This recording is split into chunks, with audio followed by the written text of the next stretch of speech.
Good afternoon, good evening, and welcome to Studio Live today and another Ask Me Anything. In this one, we're talking about YouTube, we're talking about video, we're talking about content creation. How do you do it? Why do you do it? Where do you do it? And we'll be answering your questions live here on the show as well. How are you doing? Welcome to another week. It's the middle of the week. It's Wednesday morning for me here in Australia. It is Tuesday afternoon or evening, depending where you are in the rest of the world. And settle on in, because for the next hour or two, we're talking YouTube, we're talking content creation, and what we're going to cover in this one is sharing your content. Why do you share your content on YouTube? And you can ask me any questions about that. We are brought to you today by my Patreon page. So if you would like to support me and see more of these sort of live streams, there's a link down there and in the description. You can head over to studiolivetoday.com/Patreon. And a huge shout out to all of my patrons over there who, for as little as $1 per week, can support me and can help keep the lights on here at Studio Live Today Studios. So we're covering a bunch of stuff here today, some practical steps, some of the basics, editing, analytics, thumbnails, titles, tags, descriptions, sharing, copyright, you name it, we're going to talk about it. So we'll get into that in just a moment. If you do have your own questions and you are here live, like the folks we have here, like Mr. R times 2, Mark Bro is here, Mimo Japan dropping on in, Desolate Morning, Thomas Christ, Gregory O'Sullivan, Mars Capone, Kim Harden Hudson, hello to every person. And once again, if you've got questions, and it can be about anything music related, anything video, audio, or content creation, just drop that here in the comments. So what are the basics? Why would you do this caper? So the risk of being a bit selfish here, I'm going to talk about my story, which is that I didn't really think that I would be a video content creator. I was a musician, and I wasn't even that for a while. For 20 years, I was kind of out of the game and not really creating anything at all. And it got to about sort of mid-30s and I went, oh, it's actually a bit ridiculous that I'm not creating something, and I wanted to get back into music. So I learned how to create music, but what I was learning is that in the last 10 years, the link between music and video and the need to kind of do both is kind of increasing and increasing. And it's at the point now where it's not that you have to know about video to be a musician or to be a music creator, but it sure as heck helps. So the basics here of sharing your music or sharing anything about you and your music online, video is kind of key. And live video, like what we're doing right here, is kind of that next level up as well. Because as you can see by the fact that we can just throw things on here like this, we can chat to people here on the screen. I can say g'day to Joe Glenn and to Barry Glenn. We can be interactive. And I think a lot of people underestimate the power of being interactive and being able to talk directly about things, answer questions. And you might be sitting there right now going, that's fine for you, Pete, but you've got a channel, you've got subscribers, you've got this base. Didn't always. I've only been doing this for less than 6 years. And less than 6 years ago, guess how many people cared about and subscribed to this channel? It was 0. And it's just been over that last 6 years that I've been able to continue working on this and honing my craft. Now, while I'm saying all that, I'm not a pro. I'm not a professional in everything. I'm not an expert in anything. But what I am is an active student, and I'm constantly learning. And what I hope to do through this is pass on what I've learned to other folks. So we're going to be deep diving into some YouTube topics here today and some content creation topics. But we're also going to be answering any of your questions that you may have along the way. So the basics of content creation is to get yourself out there. And I say this about music, and I say the exact same thing about video. Start now with what you have. So if you have literally a smartphone, guess what? You can start creating. You can start creating content and sharing it on YouTube or anywhere else that you want to share it on, Facebook or any other video sharing platform. You don't need all the gear. You don't even need all the know-how. If you want proof of that, I wasn't going to do this, but I'm going to do this right now. I do this from time to time, and it's a fun thing to do. If you go to the YouTubes and you search for a creator, like you can do this with your favorite creator, but we're going to do it with me here today. So if you go to someone's channel, and I've gone to my channel here, I'm just going to share my screen so you can see what I'm looking at over here. So I've just searched in YouTube for Pete Johns Studio Live Today, and if I bring this up over here, so this is my channel, and I can go to my videos here, and you can do this as well. You can actually sort it by your oldest video. And what do you notice about my older videos? Well, yeah, look, some of them I've gone back and fixed up with some thumbnails and a little bit of tender loving care, but a lot of these, whew, yeah, they're rough, aren't they? you can see just by looking at them that the thumbnails are pretty rough, the titles are pretty rough, the actual editing and everything in there is pretty rough. But you know what? People started watching them, and people will watch your stuff too. So if you're a musician in particular, don't underestimate the power of creating video content about what you're doing, about your behind the scenes, about your band rehearsals, about your songwriting process, about anything like that. It's not just about your videos and your songs. The more people can engage with you, the better. We'll talk more about that as we go in. But let's just find, so here's one. Like when I was first learning how to connect my USB keyboard to an iPhone or an iPad, this is me recording with an iPhone 4, I think was the camera. The audio is going to be pretty shoddy too. Let's just jump back to the start of this and take a listen. Studio live today, and in this video, I'm going to show you how one of these little cables can take your mobile recording to the next level. So yeah, I do a lot of things wrong here, right? So really long intro. That's not great. We'll talk about why in a moment. Really long intro for people to tune out. So the cables that I'm talking about are these little suckers here. So we've got, these are technically called the camera connection kit. So it's not a great video, and I didn't really know what I was doing, but guess what? It's helped like 250,000 people learn how to actually connect up their gear. So over the last sort of 4 years since I first created that, it didn't get any views. Like no one was watching that at the start.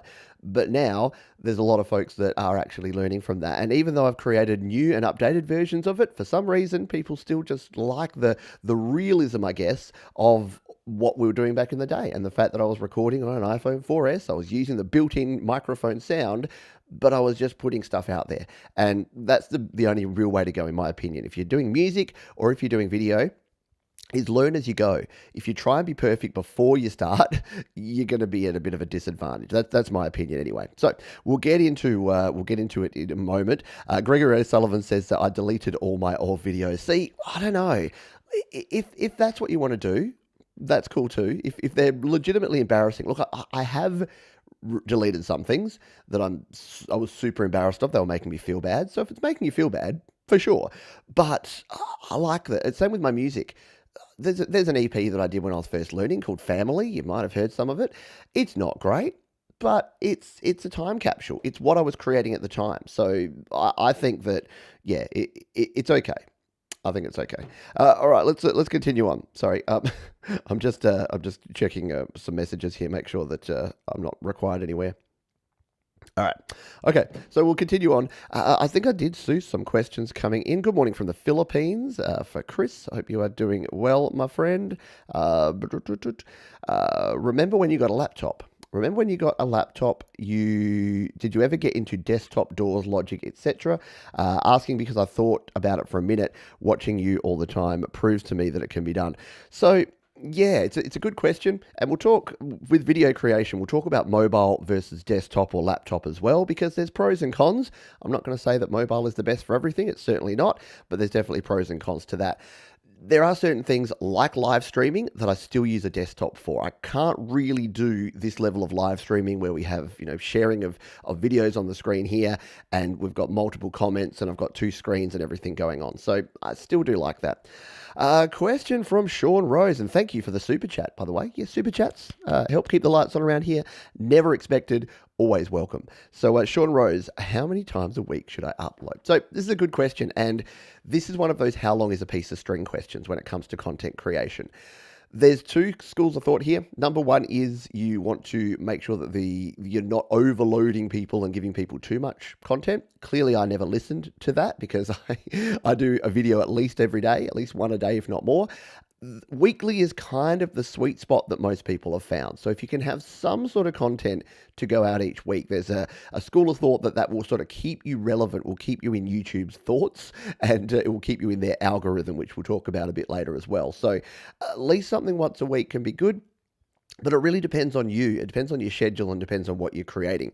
And this is why I'm a big proponent of document over create. So what do I mean by that? I mean, yes, you're going to be creating songs. So you're going to be creating an entire album or an EP or a song, and it may take you a month or 2 months or 3 months. Does that mean that if you're trying to grow an audience on YouTube or Facebook or SoundCloud or somewhere else, you shouldn't put anything out there for 3 months till your song's ready?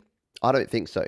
What I would do is share like snippets of audio on your SoundCloud, share like a demo version of it. Over on Facebook, share some photos of relevant things and some ideas or some cover art or whatever. And then on YouTube, I would share some of the behind the scenes stuff. So if I was you, Sean, I would just be going, just do like a 5-minute video. Hey, I'm Sean. I create music. I do this. And here's what I'm working on at the moment. You might think, who cares about that? A lot of people will care, especially if you're sharing some sort of tips, and we'll tell you a bit later about descriptions and titles and thumbnails and the like, but especially if you're sharing some tips. So again, some of the weird successful videos I've had is like, hey, I happen to know that if you get a toothpick and you start digging the crud out of your headphone jack, if you've got a pair of headphones that aren't working or a lightning port that's not working, you can get it working again with a toothpick. And I made a video of that to just like, hey, I'll chuck it out there because someone else may find that useful. It's the most popular video I've ever had on the channel. So it's a little bit weird. That was my ping, by the way, Gary. Sorry about that. But yeah, good question there. And we'll talk more as we go through. Hang around because we'll talk more about what I do and why I do it. But the one other thing I will mention is that if you are trying to get people to watch your videos, notifications will only go out once a day. So if you are doing more than one video per day, and the other thing I'll say about this is don't ever release all at once. So batch up your content. So let's just say you are in a real purple patch and you create 5 videos. Don't pump those 5 videos out on YouTube all at once because people will only get notified of the first one. Spread it out over at least 5 days or one every 2 days. So give yourself some breathing room because what a lot of folks do is that we get super excited and we get right into it and I'm going to do this every day. And then you do that for a little while and then you fall away. So setting yourself realistic expectations. Don't chuck a whole bunch of stuff out at once. Just do it. Take it slowly, space it out and gap it out a little bit. And you can use things like shorts and stories and other things on YouTube now, which we can cover later if others are interested in that. Deep Gravity said that would actually mean it's a good video. Well, and that's the thing. Quality is subjective. When I look at this video, I look at everything that's wrong with it. You're probably the same with your videos and with your audio and with your music as well. I'm looking at the shaky camera. I'm looking at these weird camera angles. I'm looking at the bad lighting. I'm hearing the bad audio. But guess what? If someone wants to hook up their USB keyboard to a phone and I can tell them how to do it in less than 6 minutes, winning. Like, do people still say winning? That Charlie Sheen thing? Yeah, winning. Yeah, exactly. All good. Let's continue. Yes, you just noticed my headphones are gone. Right. I'll pause briefly here to say again, because again, we're brought to you today by my patrons, by the wonderful folks who support me over on Patreon. And if you want to be one of them, I just need to find where's my little thing where it says, there you go, support me on Patreon. There's a link down in the description. So what I try to do is for the money that I earn from, because Patreon, you do have to pay at least $1 per month. Some people pay $5, some $10, some up to $50 per month. You guys are super awesome. And what I try to do is invest that directly back into the channel here and make things that are going to actually be able to make me make better music, better videos, better tutorials, and therefore we can deliver it straight back. So we pay it forward. So how did we pay it forward this month? And what can you see in my ears here? Well, guess what? It's a pair of in-ear monitors. Yes, literally just unboxed these, the Shure 215s. These are the SE 215s. They are sound isolating earphones. The first set of in-ear monitors that I've ever owned. And I will be talking about them more and let you know, like it's literally the first time I'm wearing them here today on this show. And I like them because I can wear my hat. But yeah, thanks to the wonderful patrons, because these are about $130 Australian headphones. They're not super cheap, but they are super high quality, and they've got like the little over the ear bit there that you tuck around there, and they've got the foam inserts here. I'm still getting used to them. The cable's not as long as I would have liked, so it's kind of dangling down here, and I've got an extension in it, but yeah, very good stuff. Thank you again to the wonderful patrons who support the channel. Appreciate you big time. Mars Capone says, yep, me too. Well, there you go. It's folks like Mars Capone. It's folks like Jade Star. It's folks like the wonderful people here. What happened to Duncan? So Duncan, my drinking bird. Yeah, I meant to bring him in. He's out in the bathroom. It's a bit creepy to have him here because this is my bedroom studio. It's a bit creepy having him in here when I'm trying to sleep because you just see this like, it's like, I'm going back for more, Pete. I'm going to haunt your nightmares. Right. This is why I got in, why I decided to go this way, Frigsy, because I'm looking, obviously, I do a happy hour show every week. I'm looking to do sort of more stuff with backing tracks in my happy hour. And I really just needed a set of in-ear monitors for musical stuff. And then I thought about it and I'm like, instead of having the big cans on my head, when I'm doing a show like this where I'm sitting and talking and listening for 1-2 hours, is it going to be more comfortable to have some nice in-ear monitors? And plus, I can wear my hat and the cables and everything can just sit out of the way. So yeah, I decided we would give it a go. Wyatt says, thinking about getting an M1 iPad Pro. Live streaming ability could come to iOS eventually. Yeah, and look, I'm playing around with it. So you've probably noticed, and we'll talk about this a bit later. In fact, why don't we jump in? Because it's relevant. We'll jump in and we'll talk live streaming now. I was going to talk about it a little bit later, but we'll talk about it now. I'm using Restream here to stream today. I've used StreamYard in the past. I've used things like Streamlabs mobile as well. I've used OBS. There's a bunch of different ways to stream. And you're right. I think that eventually we'll get to the point where streaming on mobile devices will be better. I'm going to start experimenting with that a little bit more. So again, watch out my patrons, because I'll probably be coming to you with some mobile streams where we'll be testing things out. But I want to get a mobile streaming rig set up so that I can literally have maybe like an iPhone there and then an iPad here and maybe another iPhone for a different camera angle. The only challenge is going to be things like screen sharing. Like, it just comes down to that if I'm trying to demonstrate something or I'm trying to do screen sharing, it's not something that we can really do. So that's where I think we need to get there. Vel, hello to you. If you try to be perfect before you start, you're going to be at a disadvantage. Yes, exactly. You might as well learn as you go. I know. I own ears, Mars. You might as well learn as you go. It's a really good point, because I think many creative types are perfectionistic, and if you're thinking, I'm not creating video because I'm not going to share my video because it's not going to be as good as Mr. Beast, or it's not going to be good as Rick Beato, better choose someone in our field, or Mike from Creative Source. Well, yeah, it's not going to be. Of course it's not going to be. Mine isn't either. And that's fine though. People's level of expectations aren't what you think they are. You are going to be your biggest critic. So when you're creating music, and we have this again and again and again. Like, a lot of folks that are in the Create, Record, Release Facebook group, that when they first come in there, they're like, oh, I was super nervous about sharing. But as soon as they share, they realize that, hey, people are saying this is really good. You should keep creating. So it gives you that encouragement and that motivation to keep going.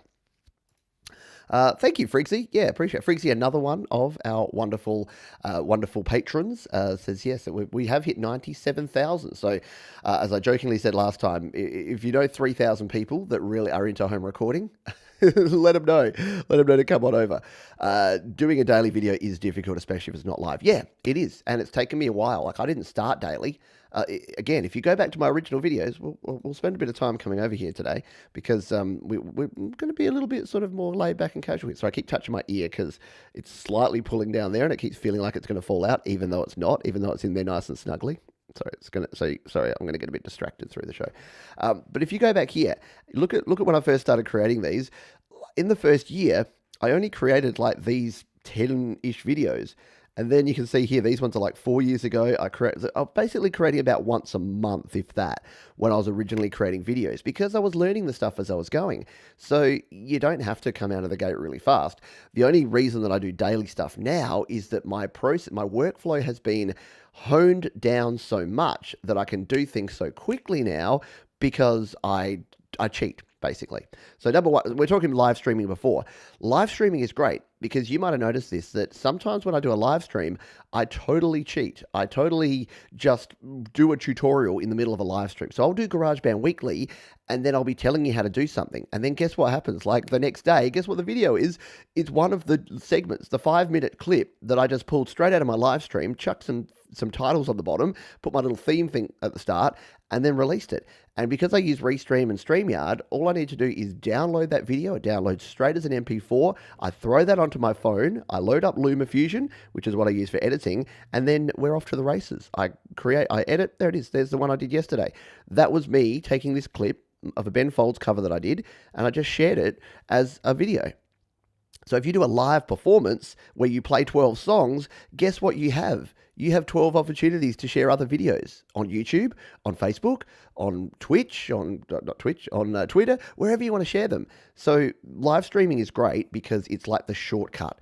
It's the easy way to do it. And especially if I'm doing like a tutorial where I'm showing how to do something, these days I've got everything set up here so that I can come in here and if I wanted to say, hey, welcome to this, I'm going to show you how to do some funky brassed up music. It's going to sound a bit something like this.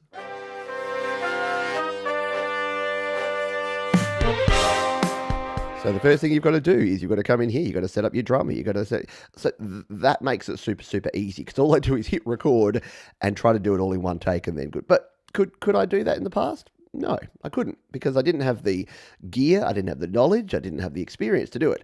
And the one thing that I think a lot of you folks watching have that other people don't, if you're thinking in terms of what's my unique selling proposition, anyone that's been in sales and marketing would know about a USP. What's my USP? What's my unique selling proposition? Well, number one, you're you. No one else is as good at being you.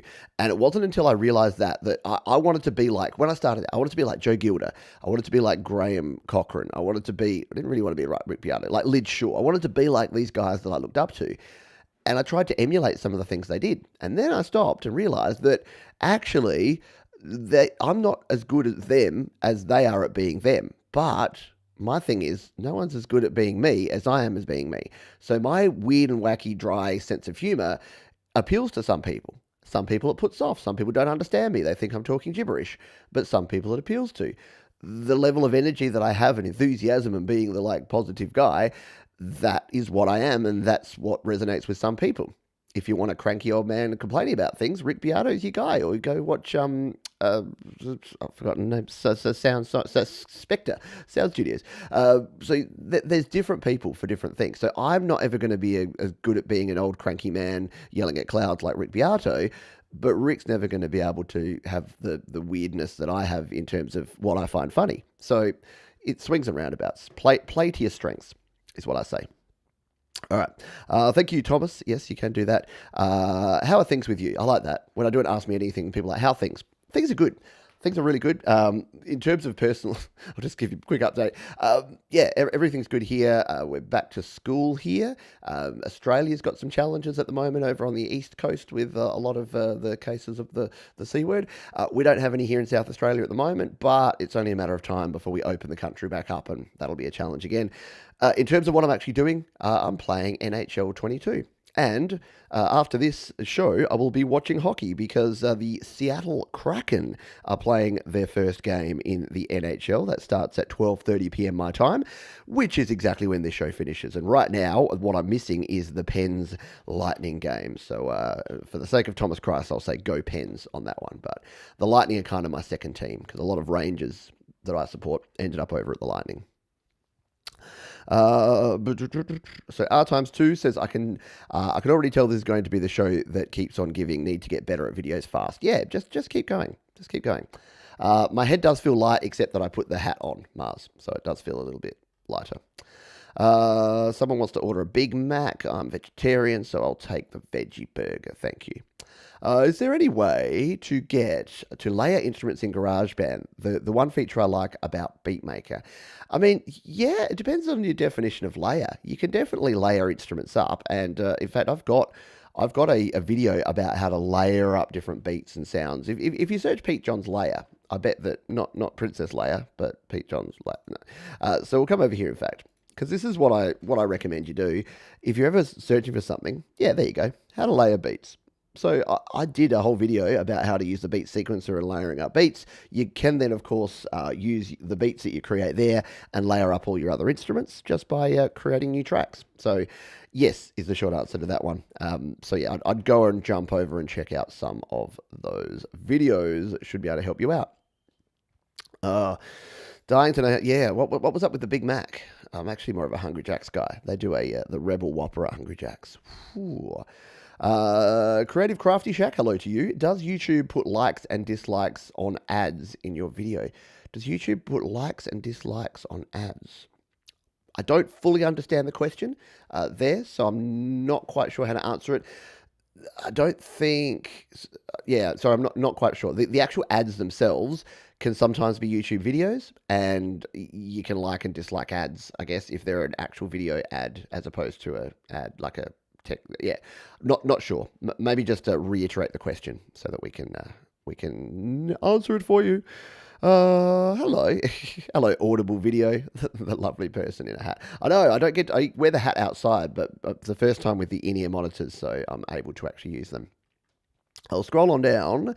Yeah, I'm still not quite sure what the question is there, so please re-ask that one, and we'll still get it in there. Be true to yourself, absolutely. But how am I really? I'm really good. I really am, because again, it's hockey season, and I'm getting to play hockey, and then I get to watch hockey. Hello to I can't pronounce that name. I'm sorry. Hello. Thank you for your knowledge. You're welcome. Is there a way to convert an audio loop to Midi in GarageBand iOS? Now, there isn't really. So audio loop to Midi. So you'd know that if you're using audio sounds, so if I'm using this sort of horn loop here, it's literally a WAV file. So we'll turn it up. So yeah, there's not much that we can do in terms of converting that. You can do the opposite. So you can obviously go MIDI into audio. You can use your merge function, tap on the icon there and hit merge, and that will merge the MIDI down to audio. But going the other way, you would need an app that actually takes in the audio, assigns it to particular instruments, to particular notes, and then plays that back. Now, there's things like MIDI Guitar 2. If Jade Star or Thomas are around, Jade's probably explored something that does that. That has that. I know MIDI Guitar 2 actually does that in terms of it takes in your guitar signal and it can turn your guitar signal into MIDI. So it is technically possible, but there's nothing native in GarageBand that can do it. So if others have suggestions, that would be very cool. Yeah, you're missing the Lightning game. It's 0-0 at the moment, so you're fine. Yep, pens are looking good. The Rangers have got a half-decent shot this year, which is going to be cool. Gary says, pretty cool. I can hop in the car and drive 3 hours to watch the Canucks lose on the road for a change. Yeah, it is good to be able to. Have hockey back, and it would be great to be in a country where there is actual hockey that you can go watch an NHL game. Love it. Thumbs up or thumbs down. So yeah, I mean, I'm not really sure on the question. If you're asking about thumbs up and thumbs down, we'll talk about engagement on YouTube videos a bit later. My preferred AUV3 for reverb. I'm really boring in that I just use the default reverb. I actually find the track reverb in GarageBand is actually super good. It's got quite a lot of different options in here. So if I want to add some reverb, I'll generally come into the plugins and EQ and hit the plus button here and just go straight down to my track reverb, because I find that it's got plenty of control there. You can control the stereo spread, the reverb time. It's got the high cut filter in there. It kind of does everything that I need to. So I'm a simple dude and I don't like to complicate things. So yeah, in terms of AUV3s, I don't even think I use any reverb AUV3s.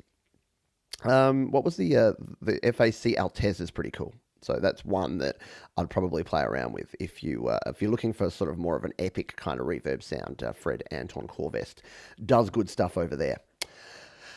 Alrighty. Disliking an ad does nothing. Oh, okay. Disliking an ad does nothing. I've tried. They just keep showing it. Right. Okay. So you're saying, can you customize? It's a good question. So we'll go off on a tangent. It's going to be a day of tangents here today, folks. Hope you're ready. So say you're watching a Pete Johns video and I put an ad. So I put ads on pretty conservatively. If I let YouTube do its thing and just say, place as many ads as you want, YouTube, you'd be getting an ad on like every 5 minutes, basically. So I normally say one at the start, one at the end. And then I kind of go with the broadcast TV model in that about every 15 to 20 minutes, I think, is reasonable. So if I do a 1 hour show, you may get an ad or two. If I do a 30-minute show, you'll probably find that there's an ad somewhere in the middle. If I do a 10-minute video, maybe I'll put a mid-roll ad. Maybe I'll just leave it and leave it there. You may have noticed that 8 minutes is the spot. Well, you may not know this, but for YouTube content creators that are monetized, an 8-minute video is the minimum amount of time that you can actually put a mid-roll ad in. So why does creators like Davey504, who's very famous for this, have videos where there's just a minute of him just going, oh my God, oh wow, bass, like at the end for a minute? It's because he probably did a 7-minute video and then wanted to put mid-roll ads in it. So he made it 8 minutes. Fine. You know what? If you're making money and people are entertained by what you do, go your hardest. But for me, if I made that 7-minute video, I just put it out as a 7-minute video. Now, when it comes to the ads that you get, you can actually sort of train the algorithm by saying this ad's not relevant. Why don't we try something? Let's see if I can go, because I have YouTube Premium, which is the other thing that I would say is that if you don't like the ads and you're a music fan, YouTube Premium is actually really good, because YouTube Premium gives you YouTube Music and it gives you YouTube without ads. And you can watch it in the background. You can watch it in the background with just audio on your mobile devices. It's actually a really good investment. So I highly recommend YouTube Premium if you are interested. But let's just come in here and do a quick experiment. And I'm going to have to get an Incognito tab here, which I've forgotten how to do in there. I think we can go plus. We can go... Don't you hate it when you just completely blank on how to do something? I thought we just right-clicked. There you go. New tab. But how do we do it? Incognito tab. Oh, come on, Johns. Get your stuff together. I'll use the menu up here. New tab, new incognito window. All right, we'll do a whole window of incognito mode. So what we'll do here, we'll go to YouTube. And because I haven't watched YouTube ads for a really long time. So here you go, YouTube Premium, get it now. 1 household, 6 accounts, 1 great price. And that's the other cool thing. If you've got a family, everyone gets it. So I think I pay $17.99 Australian a month, and everyone in my family gets access to YouTube Music and YouTube Premium. So my kids aren't getting lots and lots of horrible ads. They're still watching horrible videos, but they're not getting horrible ads. So let's come in here and we'll do Pete John's layer. So that layering beats video that we looked at before. And this is always a bit of fun. Let's see what ad we get with the YouTube video that we're watching here. We'll turn up the volume and see what we get.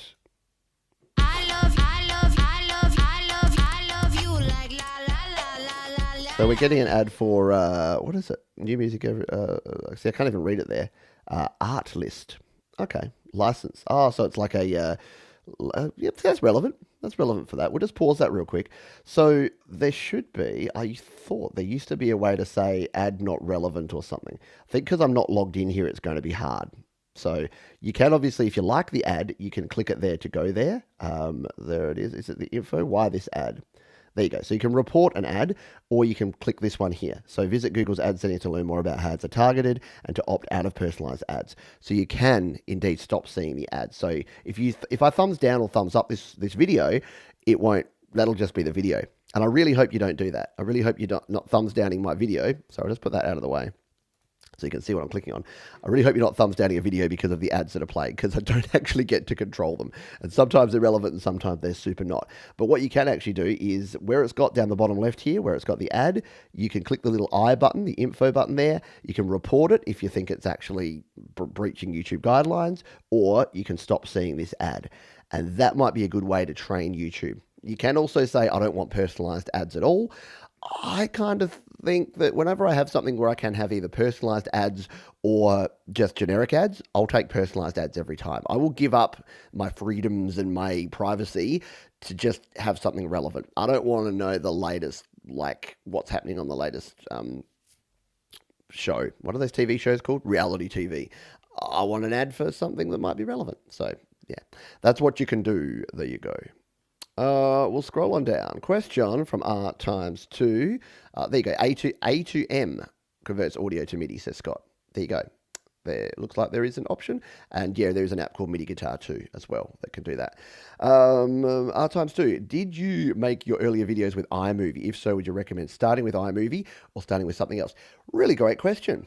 I totally did make my early videos with iMovie, which you can probably notice. I got a bit of grief early on because I used iMovie, because I used a particular, we'll see if we can find one. In fact, one of those earlier ones that we were looking at before, that was there. Well, in fact, we're going to jump into editing anyway. So let's make this our editing section, and we'll answer that question, and then we'll drift off into talking about some other things. But yes, what do I do? These days I use an app called LumaFusion, which is it's about $50. I think it's about a $30 app if you're in the US and then your country equivalent, but it is the best.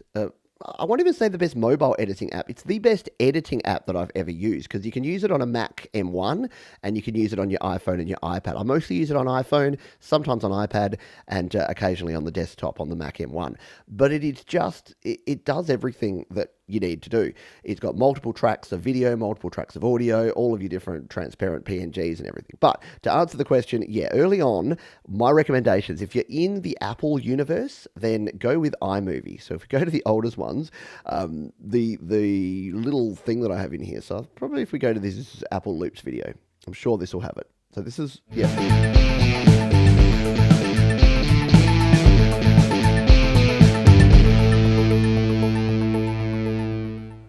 Hey, Pete here for Studio Live. So yeah, there was a couple of problems there. Number one is we had this super cheesy intro. Look, at the time, I grabbed my iPhone 4 and I took some shots of different things around my area. So I still have this. I still have this sitting right here on the desk. It's my original Focusrite Scarlett 202. So the first clip is just me turning the monitor up, plugging into my my old Marshall transistor amp there. Don't ever do that. I just thought that, hey man, wouldn't it be cool to just be turning all the dials up to 11? No, it never is cool. Pulling up my microphone, my old Samson, what is it? Samson SO1? No, Samson. Anyway, the Samson mic that I used at the time. Pressing the 48 volts of phantom power on for some reason, because that's what you'd do. You'd turn on the phantom power after plugging in your mic, you doofus. And weirdly, that is Reaper in the background. So this just goes to show that we haven't always been a Garageband, when we're still not Garageband only around here. Originally it was Reaper, and that's what I sort of thought that I'd be using to create and to create music here on the channel, but no, it turned out not. So, and then that goes on for way too long. Hey, Pete here. And there you go. So it's there, 9 seconds. First 9 seconds is that. Don't do that. I know that you're probably watching some YouTube videos, so that where you'll see, oh, these people have all these cool intros. Yeah, that's because people are going there and watching them every day anyway. If you are creating something, you kind of need to just be going from the start. So if someone, especially a tutorial video, but even if you're just doing a behind the scenes or you're doing your own videos about your music, yeah, people aren't going to want to hang around and watch it. It doesn't matter how snazzy it is and what cool theme music you have. The best option is to just get on with it and get straight to the point. So that's what I recommend there. Sorry, I'm just seeing if I've lost the bit where I was up to. I've lost the question. There we go. So iMovie is definitely cool to start out with. If you're on Windows, there's something called DaVinci Resolve, which is free. Does have a steep learning curve, but free is good. So you can start out with something like that. And you know what? I actually edit. If I'm just doing a quick video for things, you'd be surprised at how useful just the video editor on your actual phone or iPad is. So if you've never played around with this, if you just go to a video like that and you tap in the top right corner, you've got the ability to edit. And if all you need to do is trim the front and the back, guess what? You can just grab the handle there and you can trim it. And you can create it like that. And then you just hit the done button here and it will say you want to save that video or save it as a new video. And you can just save that in. So if you are starting out and you literally just want to record like a 1-minute video of you doing something, record it on your phone. Doesn't matter if you're, and for the love of your deity of choice, please cut the start. I don't want to see people like with that finger at the end. Like they're like, okay guys, so that's my video. And they're pressing the button and they leave that in. Go to your video editor. It's right there on your photos. And the same on Android. It has the same functionality. Just delete the start and the finish. So it starts right at the start and it finishes right at the finish. The other thing that people... Let's do a practical example. The other thing that people don't know about is the ability to edit your video directly in YouTube. So we're going to fix up that video you just saw. We're going to fix that. We're going to do that in just a minute. I'll just jump in and answer a couple of quick questions here. I'll say good day to folks that may have dropped on in. Hello to Zion, who is here. Yeah, Zero Reverb is actually quite good. I used that way back in the past. Hello to X, hope you're well. Does anyone lose their sustain after you switch to another instrument? I haven't come across losing sustain switching instruments, so no would be my answer to that. In GarageBand iOS specifically, no, sustain usually should stay. There's that separate sustain track at the bottom of your GarageBand that's there, and that should stay there. If we come over to here, do I have anything on here with sustain? Probably not. But if you go into your, if you go in here and edit, down the bottom here, this track at the bottom is where you're using something like a piano. That'll be your sustain track. You can't see it because I've got that on the screen. There'll be there it is, the sustain track there at the bottom. So you should be able to actually just play around with that. Sometimes if you change instruments, it might play with your sustain because of other reasons, like maybe it shifts the start of an instrument or it's got different attack and release, and therefore it won't trigger the sustain. But if you go into the edit and check it there. But yeah, if you've got follow-up to that, then let me know. Do you know if there's any way for non-partnered channels to remove from our vids? Non-partnered channels to remove from our vids. I don't quite follow the question, I'm sorry. So in terms of people that are members of the YouTube Partner Program, like me, that means you can monetize your content. It means you can run ads, and it means that YouTube will place ads and then pay you a commission based on the revenue they earn from ads. On our vids, as in way for non-partnered channels to remove from our vids. We'll talk about content ID and copyright a bit later. Maybe that will be something that you can do. Is there anywhere I can see Music Plus plan to get my official YouTube artist channel? Use Music Plus. Yeah, so if you are a Distrokit member on any Distrokit plan, you can apply for a YouTube artist channel. So in fact, we're going to get a little bit behind here, aren't we? We'll tackle this one, and then we'll swing back and we'll go to we'll talk about editing videos. I know, again, we're going to go off on tangents here, but stay with me. We'll be having fun. So, is there anywhere Music Plus? So, for Distrokit, if you are a Distrokit member, sorry, my in-ears are falling out again. If you're a Distrokit member, you can actually use your Distrokit account to apply for an artist channel. Let me show you how. If we go to distrokid.com over here, we're going to bring up my Distrokid, and up the top here, if we go to goodies, now I have to remember where it is. Is it get heard now? No. Is it promote yourself? No. Is it special access? Yes. Here you go. So it is still in beta mode, and folks like Gary Hubs will tell you that sometimes it takes a little while to get it done, but you can actually go into this one, click this YouTube official artist channel, and here's what you need. So you need to have a YouTube channel that you manage, and your YouTube channel primarily features music from you as an artist. And there's an example of some of the different channels. So what you can actually do is choose your artist, and then apply for it to become a YouTube artist channel.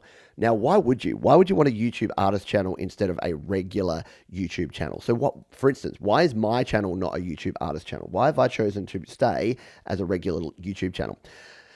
YouTube artist channel will enhance your channel for music discovery, which means it'll do things. In fact, let's just show you. I usually use Gary Hubs because I just mentioned him as my poster boy for a YouTube artist channel. If we jump over here to Gary Hubs' channel, see how Gary has a little music note next to his channel? And if we click Gary's channel, when we come into here, it is very much built around the music. So it'll have his music videos at the start there. He can still manage it just like you'd manage a regular one. But look at this. We've got albums and singles right up the top here. So if I want to go in here and check out Gary's music, I can jump in there and it'll start playing the video or the audio from the actual releases that he's putting out there. So that's pretty darn cool. That's a cool way to get your stuff out there. Why would I not want it? Not everything that I do is music. So for me, the reason I don't have an artist channel like this is that a lot of my stuff is content like this. It is live streams. It is other videos. It's tutorial videos. It's how-to videos. So if I made my channel an artist channel, it would mean that YouTube wouldn't prioritize that. If someone searches, how do I do X in GarageBand, it's going to show a tutorial channel or a more general channel over an artist channel. But if you are creating music and you have a YouTube channel and it is 90% for your music, then by all means, apply for an official artist channel, and you can do it for freebies using that method. We'll come on down. Yes, but you don't have the option to like them. True. I guess you just dislike as many as you can, and that way you'll train it with what you like. Question from Russ: what is your favorite BPM to work in? That's a really good question. 110. Why? Because a lot of stuff defaults to 110. No, I kind of like that. Anywhere between 100 and 120. I don't often go under 100, and I rarely go over 120. So I'm normally, because I'm a fence sitter, I normally sit on the fence even when I'm picking a BPM. Right back to the audio to MIDI. Yeah, search Jade Star A2M for audio to MIDI. So Jade has done a video on that, which is cool. Good stuff. There it is. Jade has linked to it right there as well. Yeah, I finally found the Incognito. I know we've got Battle of the Moderators. We've got all the top-notch moderators are here. And be careful. Oh, geez. Yeah, be careful when you're searching. Chipperoo, hello Chip, hope you're doing well, my friend. YouTube Premium is the best. Don't think I can go back. Content creators will still get paid. Everyone wins. Yeah, so that's another good point, as we'll have a sip of coffee. Troy and Arbed in the morning. Where's my community fans at?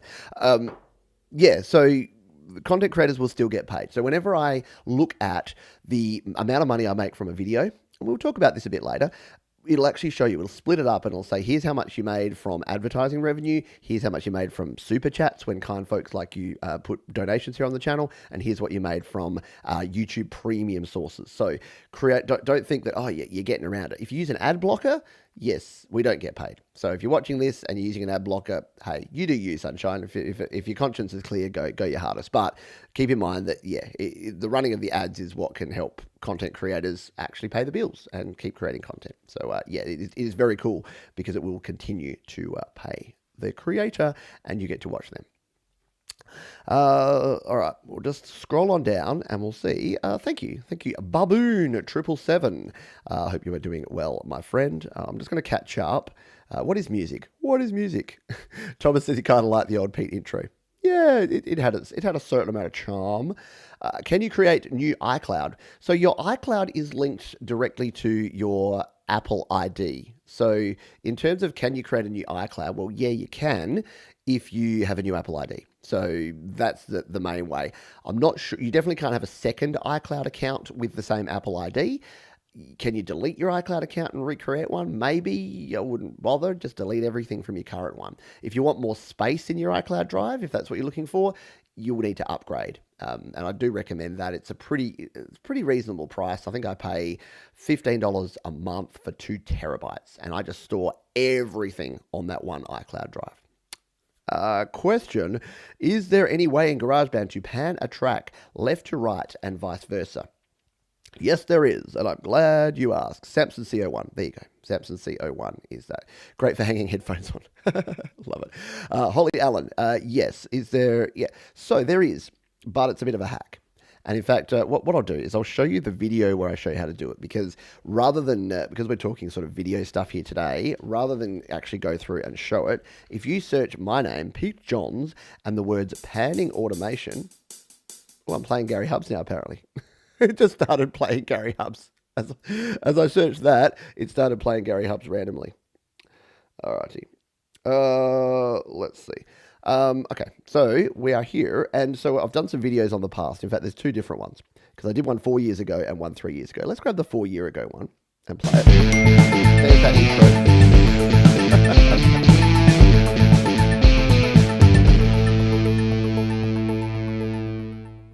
Hey, Pete here for Studio Live. So yeah, what you basically do, and I'll skim through real quick, is you create your track, you duplicate it, and then you put one pan hard left, one pan hard right, you grab your automation, you create a funky curve that looks like that, and then what it does is as it plays through, it starts on one ear and then goes over to the other. So you need to, there's a bit of a hack workaround that you need to do that, but that is the way that you do that. While we're here, why don't we do this this edit job real quick? Because what you can do is if you've got old videos and there's parts in your old videos, say you're listening to this and you're like, oh, Pete, I'm so embarrassed. My old videos, they go on for so long and I've got chunks in there that I want to remove and it's a pain in the butt. Guess what? You can actually use the edit video feature here in the YouTube Studio. So I'll show you what we can do. In fact, what I'm going to do, I know Thomas just said that he used to like it. I'm going to clean this one up because in fact, we'll use this one. We'll use this we'll enhance this. Let's make this practical in this show here today. So we'll enhance this one. What we'll do firstly is we'll edit the video, and then we'll answer some more questions, and then we'll come back around and we'll enhance some of the descriptions and the thumbnails and the titles based on what I would do these days. We'll see if we can give this video a bit of a bump up. So what we can do is if we go to the editor here, we'll jump in here to the YouTube video editor. What you can do from here, you can't add any video and you can't add any audio apart from you can add in audio from the YouTube sound library. But what you can actually do is trim parts out. So if I say I don't want that whole start, what I can do is hit the trim button here and I can just remove it. So if we zoom in over here on the left, and this is great if you do live streams where, like I've had live streams where the whole stream is crashed, and what I do is before I put the replay will come out and it will have everything, but then I quickly come in here and I edit it. It stays as the old version for about half an hour, and then it gets replaced with this version. So all I've done there is hit the trim button. I've trimmed off the start of that, and then what you can do is if you come back here and hit play. Hey, Pete here for Studio Live today, and in this GarageBand for iPhone quick tip, we're going to be looking at how to use volume automation to create. So I think that we could just start that from, in this video, we're going to show how to use that. So let's just find that start. Today, and in this GarageBand for iPhone. Can we get it so it sounds a bit natural? GarageBand. No, too far. And you can, again, you could use your zooms here to find the right spot. We just want it to say, in this video, we're doing this. In this GarageBand for iPhone quick tip. I think that's about right. So we'll just go right back to there, and if we hit the play. In this GarageBand for iPhone. Yeah, so look, we've saved 12 seconds off the start of that. We can then come in here and go preview, and then we can, where am I going? Come back. So there's our preview of it, and if we scroll down, where is it? Over to the side. Where's my save button? I've never done this for a while. There it is, it's up the top. So that we then hit the save button and it'll say, hey, the original version is stored when you save, so you can undo it if you want to. So there's really no harm in trying this. So we'll hit save. So if this really doesn't work, we can come back and change it later. But that's the way you can do. And you can split in the middle as well. So if there's a chunk in the middle you want to remove, you can split it out. You can do a whole bunch of cool stuff using the editor right there on YouTube. So you know what? Even if you do have those videos that you've uploaded where you've left your finger at the end going, well, you can go back to those videos, hit the edit button, and you can just trim off that end, and you'll be golden. You'll be good to go. So I hope that helps some folks out. Yes and no. Exactly. The answer to the panning is yes and no. You need to use a hack. All right. We'll do some quick fire questions here because I'm way behind the chat here. And then we'll catch up and we'll talk some other YouTube topics. If you're having fun, if you're getting some value, if you're learning some things that perhaps you didn't know, hitting the like button helps the YouTube algorithm. And we'll talk about that a little bit later. Quick question. Anywhere I can get a keyboard pack which can make 8-bit music out of. So a couple of things you can do is in GarageBand, there is a couple. So there's one that has a lot of 8-bitty type sounds. I can't remember the name of it. Just go to your GarageBand. If you're on GarageBand iOS, go to your GarageBand and go to your sound library and just download everything. They're free. Just stack it up there. But there's one, which I can't remember which one it is. There is a keyboard collection that has some kind of 8-bitty sounding keyboards. The Prismatica pack, I think, has some cool sort of old school stuff. There's a lot of packs. The Toy Box. The Toy Box has some pretty cool things that you can use for 8-bit kind of sounds. And the Vintage Drum Machines has a lot of like those that you can create some 8-bit sounds. So download all of those. They've got some cool sounds. Want to learn more about them, just search Pete Johns and sound packs, sound library, and it will show you how to. The other thing that I've shown in other videos is go to freesound.org. Freesound.org has a huge library and collection of sounds. You can search for them. So go over to freesound.org and search 8-bit, or just search whatever you're looking for. You'll find a bunch of stuff there. All right. Hello, Andy Dion. Thank you for lurking. Please continue to lurk. If you're lurking, just give us a wave. You don't have to say anything. Just give us a wave and say g'day, because we've got a lot of cool people here that can definitely help you out. Question from Sarah Duffy. What's the best way to get inspiration for new music? Oh, what a great question. And it's hard to do. I was like, I'll do a quick answer. It's going to be hard to give a quick answer to that one. But the best way to get inspiration for new music. So the way that I do it is that I have my voice recorder everywhere I go. Obviously, everyone has a phone. Well, most people have a smartphone. Using your voice recorder to capture sounds and to capture ideas is really, really cool. For instance, I have, yesterday, I had this idea, and I'm going to embarrass myself right now because I'm going to play it right now because I don't even remember what it was. But this is an idea that I had yesterday, and this may become a new song or it may not. So I guess my tip is don't just sit down and go, right, now inspiration shall come. But when inspiration comes to you, make sure you've got a way to capture it. So I just happen to use my voice recorder. Let's play this and see what I came up with yesterday. But that was then, and this is now. Try again. I think I tried again. Come on. Come on, man. He's just breathing now. No? No more? But that was then, and this is now. That's better. So that was the idea that I had in my head. See, I'd forgotten it until I just heard it then. But that was then, dun, dun, dun, and this is now. So that's an idea I've had in my head for a few days for like a, sort of like a 4 on the floor kind of disco. Do, do, do, do, but that was then. So I say all of that to say, try that, try and capture your things. And then when you get to sit down, you've got a bunch of pre-done stuff that you can sort of use and utilize to create more music. So the other thing I do a lot and I talk about is speed thinking. If you search my name, Pete John Speed Thinking, I've got a whole video where I show the process. What you basically do is put 1 minute on a clock, a timer, and just sit down and get one concept in your head. Just look around your room and go, carpet. And then for 1 minute, just stream of consciousness, write everything to do with that concept. Or you can do more like love, religion, politics, drama, whatever you want to do. And just write for a minute. And you'll come up with a whole bunch of cool concepts around that you can then leverage and bring into your songs. So there you go. Yes, cut the start and the ending. Do cut your videos. Very good. I sent you a picture of the ads I've been getting. Okay. On this channel, the ads on this channel, again, report them, or if they're good, I guess, yeah, just click on them. But yeah, feel free. If anyone's got a question that I can't answer here, yes, you can always email me, pete@studiolivetoday.com.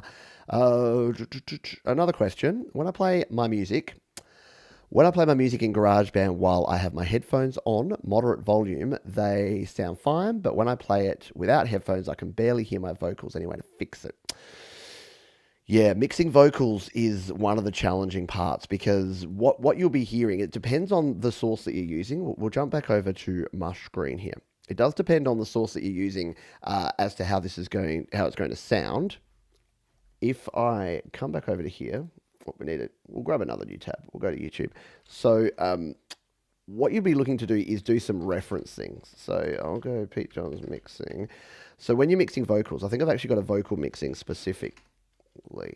Because a lot of it comes down to your compression, because sometimes your vocals won't be cutting through in the way that you want to. So mixing vocals and vocal automation. So check out these couple of videos. There's a lot of tips in there that will help you with that stuff, because it can be challenging. And the problem is that what you find is that when you're listening on headphones, it will often give you more clarity and more separation in the stereo field, whereas as soon as you listen on especially a mono Bluetooth speaker or something like that, it smushes it all together and you get this big muddy middle. So you tend to need to use a bit more EQ. You might want to EQ out some of your other instruments that are competing for that vocal sound, so that when you are actually playing it on a bigger speaker or on a big system, your vocals can still cut through that mix. But it's a super fine art that you just need to work on. You just need to keep practicing and keep going with.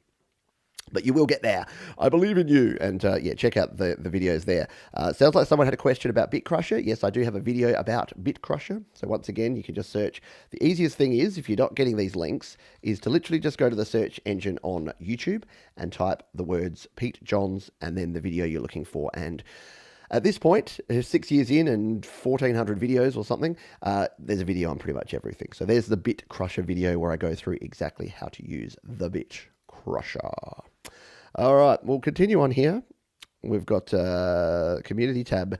Yes, good point. Again, we're jumping all over because you folks are kind of telling me what we need to talk about. So let's talk about the feature, because I didn't really talk about the features of the artist channel. Number one is that your music and your videos can all be in one spot. So the difference is, if we go Pete John's topic, what I'll do is I'll explain the difference between these two. So my topic channel looks like this. So it will just have the thumbnail there will be your last release. And if you go into this topic channel, 147, go subscribe to it right now. I'll throw it here in the chat because we'll see. You might as well go and subscribe to my topic channel, yeah? Because then you'll get all my latest videos, really, all my latest music. But I have no control over this. All it has here is all of my albums and singles, and then any one that's covered, which is just me that's covering myself. So it's a pretty basic and not a particularly engaging experience there.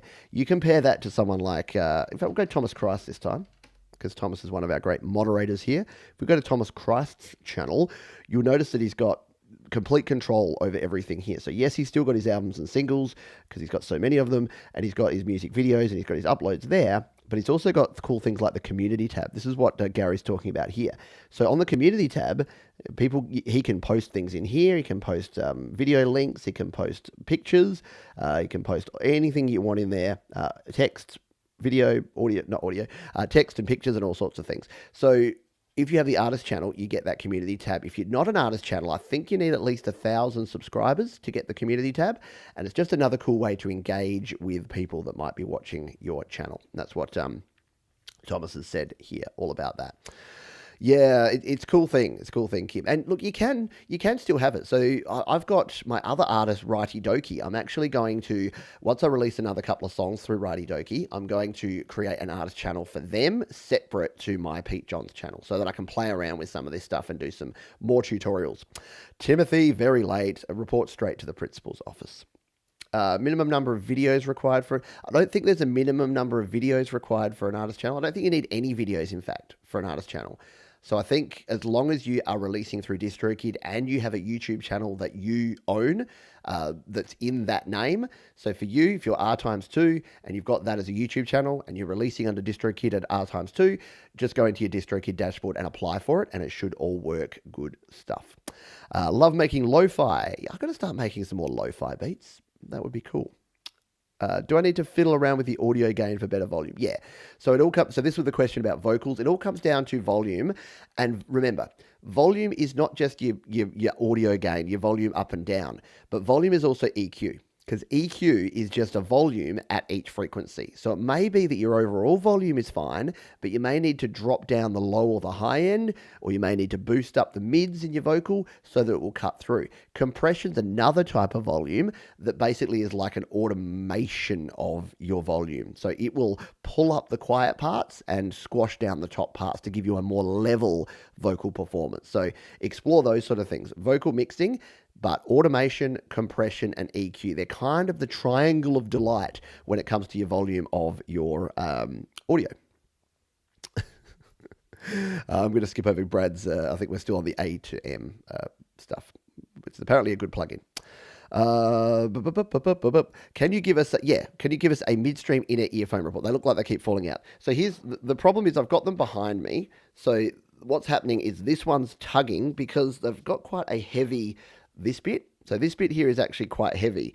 And what I probably need is a longer cable because it's just sort of dangling here at the moment. In fact, if I put that cable on my lap, that's a bit weird, but that's actually already helping a lot. The other thing is that they actually use, I hope there's no earwax on that, that'd be gross. They use these foam type inserts here. So what I need to do is get better at doing the squishing down. They're like earplugs that you'd wear if you actually just want sound isolation. So you squish them down and then you cram them in your ear holes, and then you just have to let them expand, and then you've got the little thing that goes around the back there. So that's already feeling super snug now, and I'll do the same on the other one. So thank you, Jade, because yeah, I was fumbling with those and pulling at them, which has probably been very distracting. See, I removed the drinking bird, I removed Duncan, and now I'm distracting you with my fiddling with my ears. So we'll slot that back in there, back over the top, and yeah, that's good.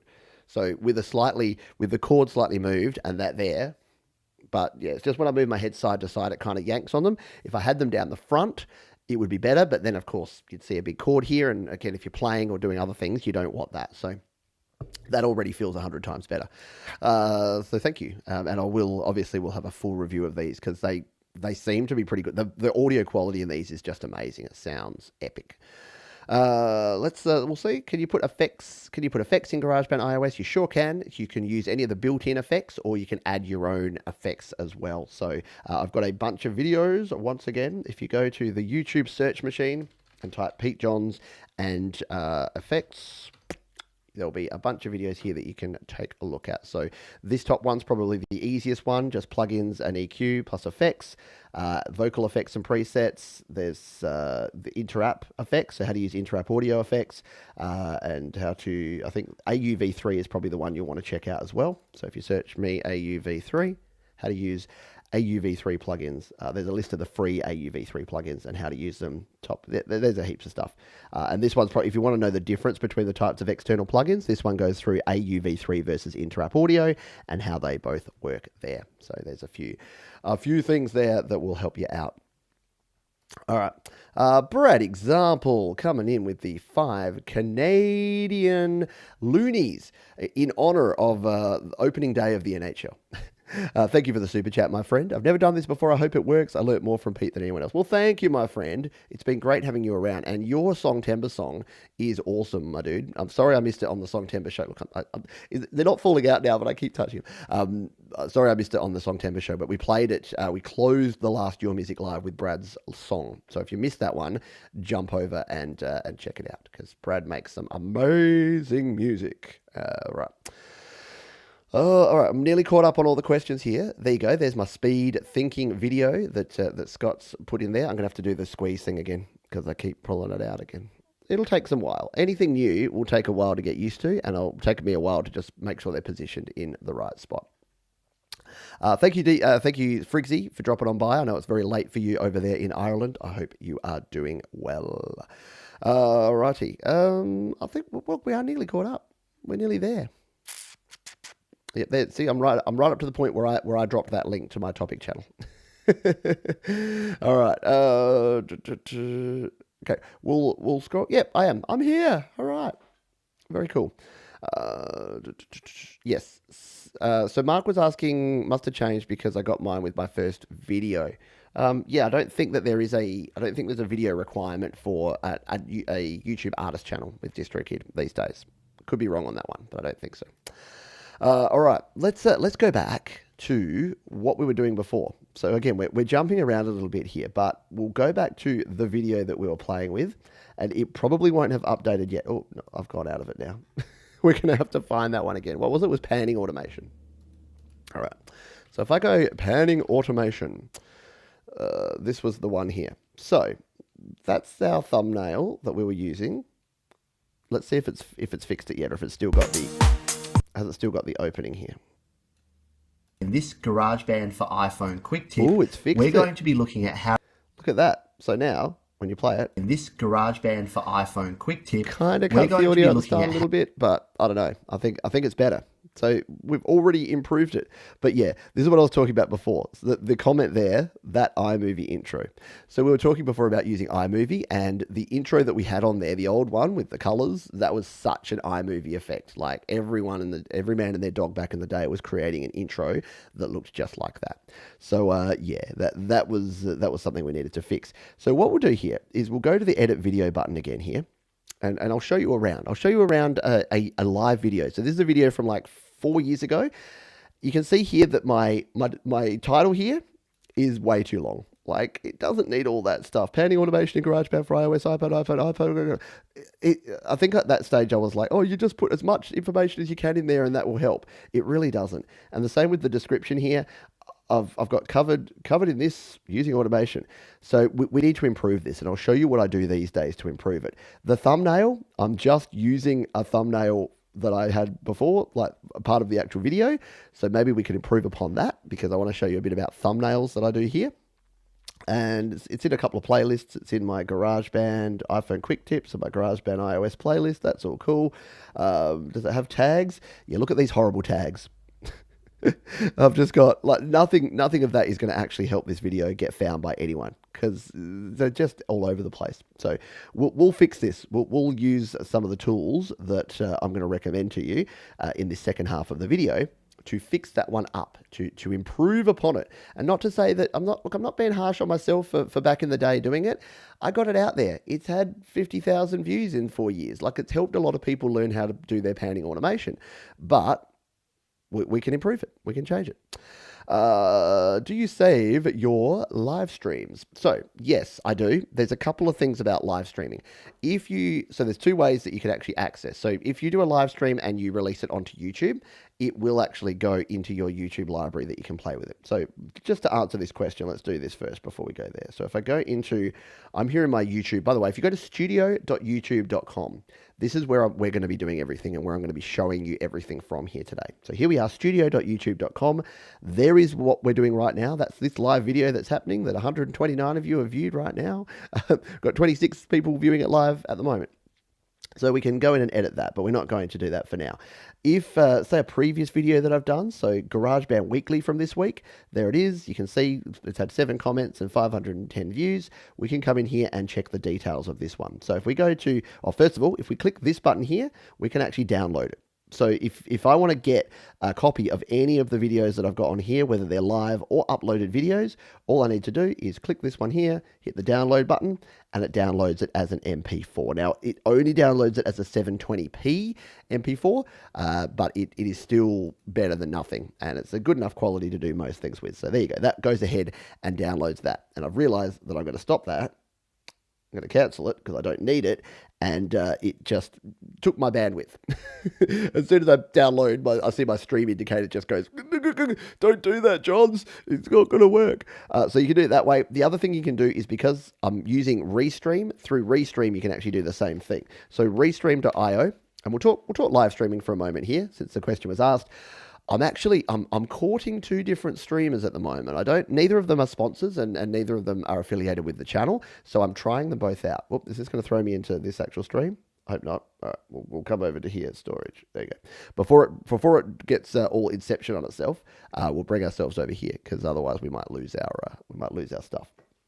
So here, this actually keeps a full quality copy. So every stream here, there's my stream from yesterday, there's from 2 days ago, there's my live stream here. So every single stream, it will keep those, and it keeps them for, I think, 15 days. StreamYard does kind of the same sort of thing. If you want to check these out, both StreamYard and Restream are linked down in the description. They will take their affiliate links, which means if you can try out the free version. Both of them have free versions you can use, and then if you do upgrade, then a small commission may be paid to me if you do choose to upgrade at a future date. But go and play with the free versions. And the cool thing about this is, when you stream, you can stream to a private or an unlisted video first. So if you think live streaming might be cool and you might want to give it a crack, start doing it, but start streaming just to yourself. So just practice. Don't have to go out to a public audience. You can just stream privately or stream to an unlisted stream, and then you get the practice in, which can be kind of cool. So I recommend both Restream and StreamYard. I'm just working out for myself exactly what one that I can do. The other thing you can do, there's a service that not many people know about. And if you've got a bunch, and I do this from time to time, it's called Google Checkout. So we'll search it out here. Takeout, sorry, not Checkout. Just Google Takeout. So if we come over here, it's called takeout.google.com, and it's a bit of a hidden thing, but it's actually pretty darn cool. What you can do is you can download a copy of all of your data. So all of the data that Google holds on you, all of your Gmail, all of your music, all of your video, all of your search history, all of everything that Google has, you can download, including this one here, your YouTube. So what I normally do, I don't really care about all the other data. So I normally come in here and I'll deselect all of them, but I'll just select my YouTube, and then I go to the next step. And what you can do is, all the data is included. So there's a bunch of different ways that you can determine what you get. But if you've got a YouTube channel, and if you're like, oh man, I don't have backup copies of all of these videos, what would happen if I lost all my stuff? What if Google just sort of kicked me off the program, or there was some problem with YouTube, or someone hacked my account? Well, guess what? You can download every single video, all the details, all of your data in, and it will send you a zip file or multiple zip files depending on the size. Chuck them in your backup drive and you are golden. Now for me, I think last time I checked, I have multiple terabytes worth of videos here on my channel. So I'm going to have to do it again soon. But yeah, it takes a little bit more. But if you've got a YouTube channel that you want to protect, or that you want to download from, and that will give you the full high-res versions of everything there. So yeah, and not many people know about it, Sion. It's a weird one. It's one that they don't promote. It's not that they don't want you to do it, but yeah, they probably don't want you to do it, because obviously you can then do things. And if you wanted to, say, switch over to Vimeo, you can take all your videos and put them there. If you wanted to reuse some old videos onto Facebook, you can reuse them and do that as well. So it is a cool thing. Alrighty. There's a free tool, YouTubeDL.exe, which you can select a list of available quality settings. Oh dear, that sounds, is that a joke? That sounds pretty funny. Don't yeah, maybe it's true, but yeah, there are different things that you can do. Be really careful with those online tools and platforms that are going to download things from YouTube. Some of them are safe and okay, some of them not so much. Sean Rose says that's why keeping old videos is good. So time capsule and a way of learning from your past. Absolutely. Absolutely. It's a bit of a time capsule.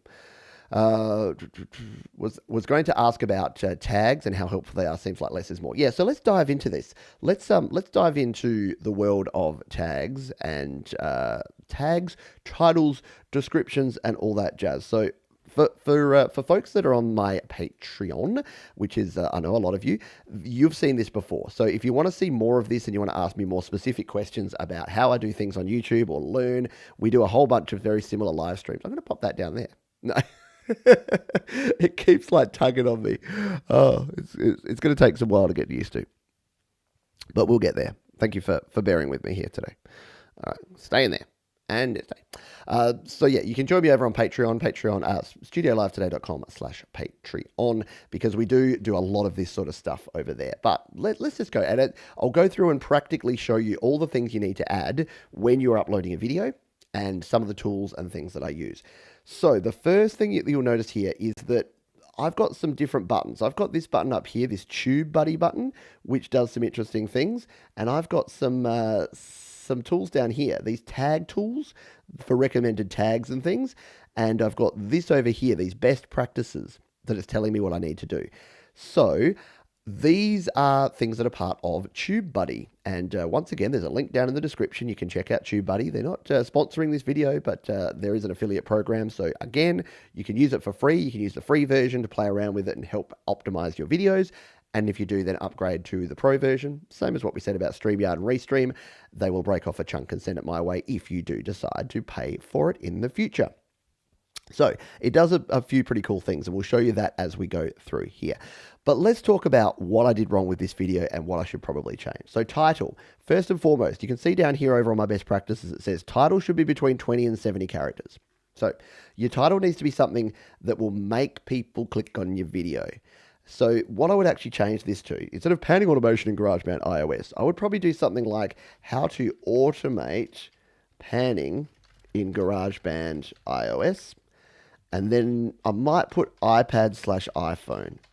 So you can see that that's a lot cleaner, a lot neater, and looks a lot better than what we had there before. Your description here, the first line of the description is pretty important. And the fact that this says covered in this quick tip GarageBand iPhone tutorial is actually terrible. And I'll show you why. If we save this out here, I'll go to the actual video. If you were searching for this in YouTube search, you would get the video up here. And this GarageBand for iPhone. And it doesn't even have, but look at here in the show more. It says covered in this quick tip GarageBand 4. That's the bit that it puts in there. And then you have to go to show more to see the rest of it. That's not cool. That's not going to work for us. So what do we want to do?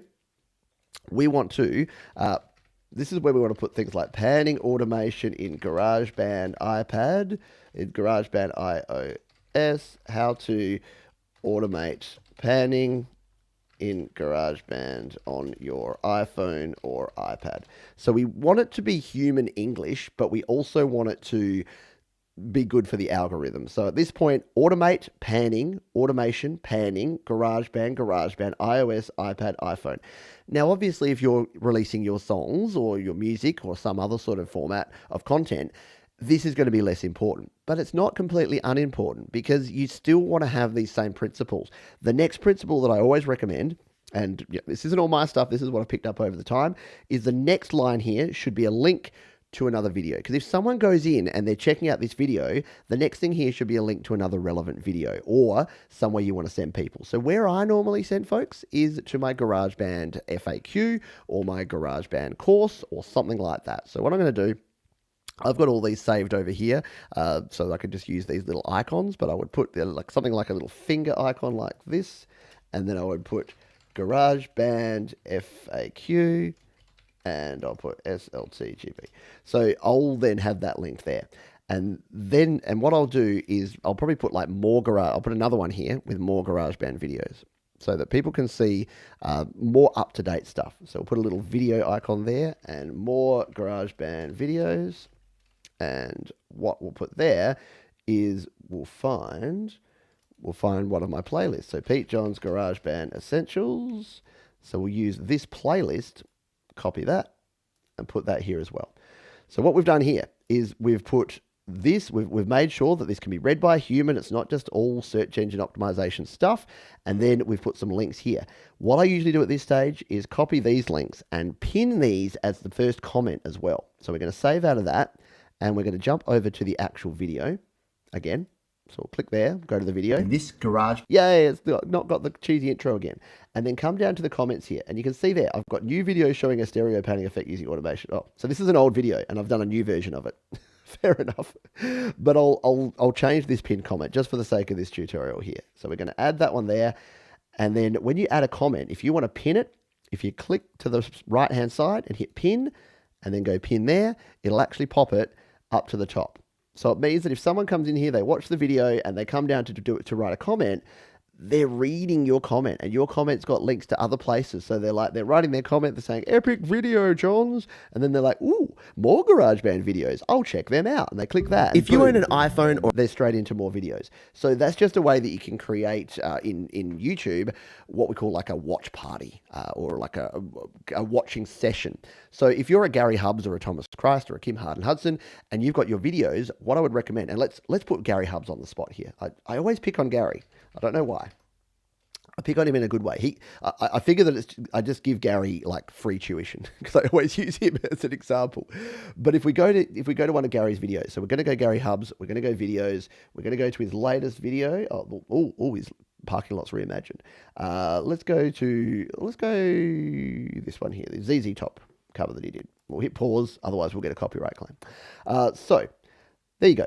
We've got Kung Drum Hetriani and Gary Hubbs team up on. That's not too bad. We know that it's a cover. We know that the title's there. It's got the band. It's got the name. It's got who the artists were. If we hit the view more, a cover from ZZ Top's 1975 album Fandango, dedicated to Dusty Hill bassist ZZ Top. Very, very cool. Mastered by Jade Star. So the only thing that I'd love to see here different that Gary's got here is a link directly under that one that says more epic metal music there. Or even something like this. See, I think it's a bit different because it's a collaboration. So he's done the pinned comment thing, perfect there, pinned comment there, and he's linked out to those two channels. So that's actually a really good thing to do. When you're doing a collaboration, instead of linking to someone else's video, linking to your collaborators is actually a pretty classy thing to do. If instead we go to one of Gary's single releases here, Fandango is an original thrash metal song, very cool. Released in GarageBand iOS, all words and music written, Hubbs merch. So here you go. He's put a link to his merch there. That's pretty cool. And if we go to the comments, what's he got? Hey, did this song make you happy? Did it make you break stuff? Check out my metal songs here. And he's linked a playlist to all of his other metal tunes. And so what I'm going to go is, yeah, that did make me like love that. And woo, cool, look at all these metal songs. I'm going to go play some of these. So that's what we're talking about creating a little bit of a watch party there for your own content. It can work well for you if you're releasing music. Fandango, yes, there you go, Fandango. And this is where, and again, I share this stuff because even if you're not creating tutorial content, even if you don't need to know about all of the things about the tags and the descriptions and things like that, some of these basic things will work regardless of what sort of content that you're actually creating. Totally. All right, let's go back to what we were doing. Now that we've picked on Hubbs enough, we'll come back to what we were doing over here. Right. So what next? What do we need to do here?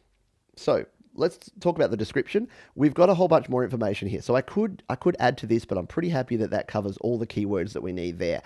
Here's where you can do a bit of shameless plugging and self-promotion. So if you're a musician, here's where you'd put a link to your Spotify, your Apple Music, your whatever. You'd put a link to other videos. You put other playlists. You put, did you like this? Try this. You put your Patreon. You put whatever. I just happen to have pre-prepared something over here in my OneNote document that I copy and paste in to every video I do. And I've got a nice standard format now that I think looks nice and neat and tidy. So we're going to copy and we're going to bring this over. And there it is. If you've ever looked at the description of a video, they all look like this. And I've honed this over the years. They've changed over time, but this is what they look like now. So what do I have in here? Well, I have how to support me. So I've got Patreon and donations and merchandise and gear. I've got how to subscribe. There is my link to my channel. I've got other related videos, and I'll change this up, but that's probably a good one to have there, my GarageBand Essentials playlist. I've got my gear guide there. I've got my disclaimer there because I've got affiliate links in the description. You need to have a disclaimer. I've got my merch link.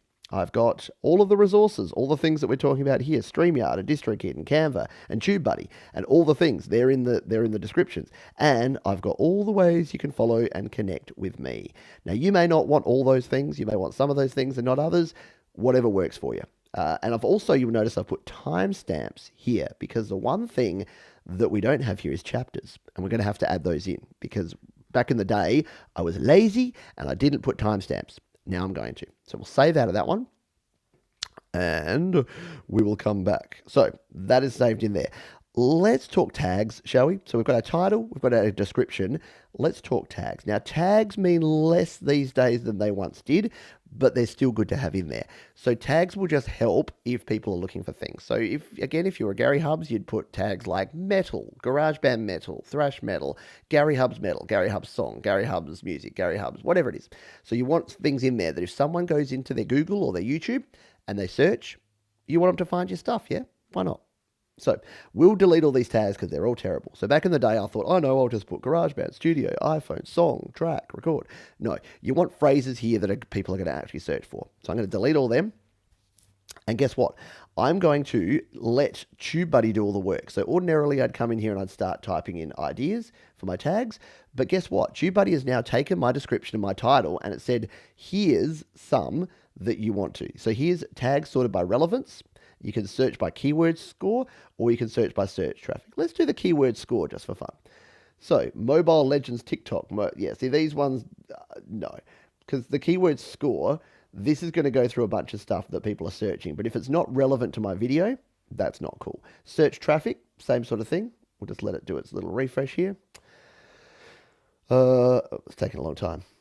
There you go, search traffic. Okay, so this one's a little bit better. So this way you can see how many people are searching different search terms and then which ones I should use. So, GarageBand automation, definitely. GarageBand iOS, yep, we definitely want to do that one. Automation GarageBand, yep, we'll do that one. GarageBand iPhone, yep, that's relevant. GarageBand iPad, yep, that's relevant. It's not really fade out or fade in, so I won't use them because they're not relevant. GarageBand tutorial, iPhone, yep. What else have we got? iOS, iPad GarageBand, iOS GarageBand, iPhone GarageBand, Garage Space Band. So misspellings.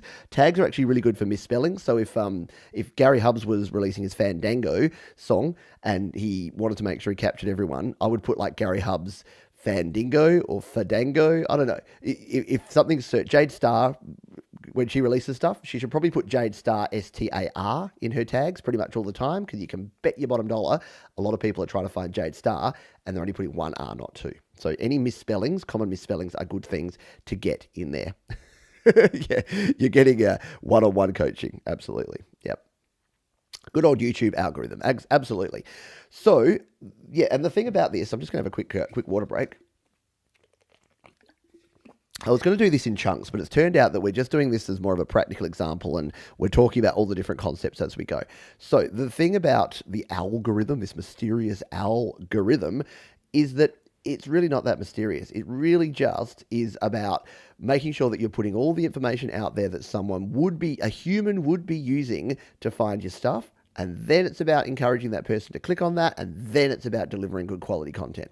You can't have one without the others, yeah? So you can't have terrible content, but really nice clickbaity thumbnails and titles because people are going to click it and then they're going to realize you're a douche and they're going to go straight away. So you don't want that. Yes, TubeBuddy is definitely worth it for this sort of stuff.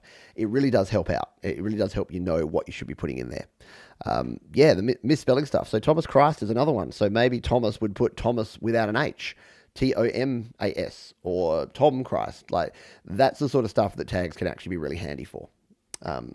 People don't usually spell GarageBand wrong, but they do often put a space in it. So it's often good to put the space there.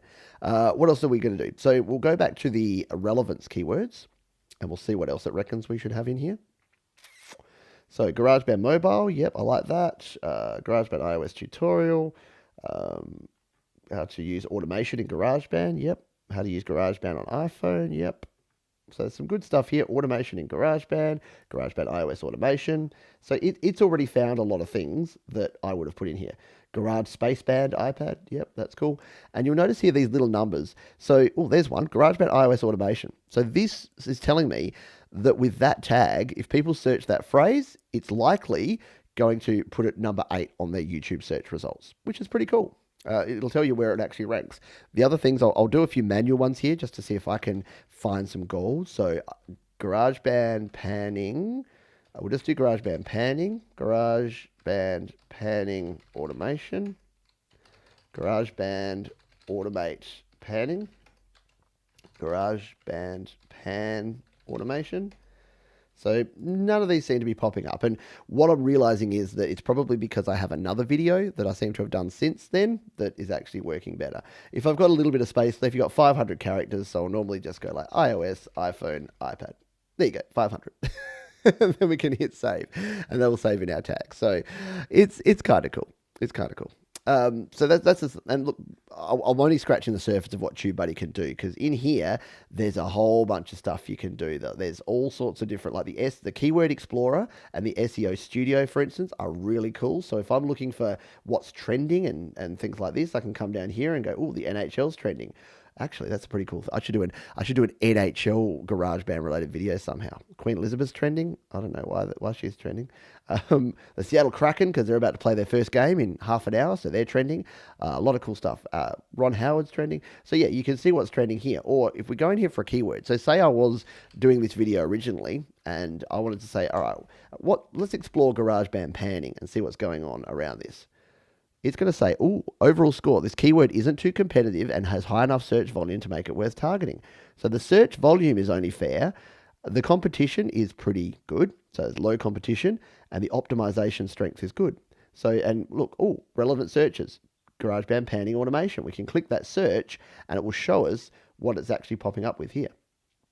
That's pretty cool. So you got weighted and unweighted. So yeah, interest over 30 days. It's good. Yeah, again, so search volume of that term is really low, but there's a real opportunity to actually put a video there, which is pretty good. So there's a lot of stuff that you can play around with within TubeBuddy. It's not just what I showed you here. It's worth downloading and trying out just to begin with. Oh my goodness. That's the upgraded version. Yeah, so the free version of TubeBuddy does have a lot of the same sort of stuff, but it won't have the same level of detail that you get in there in terms of like the search results and things like that.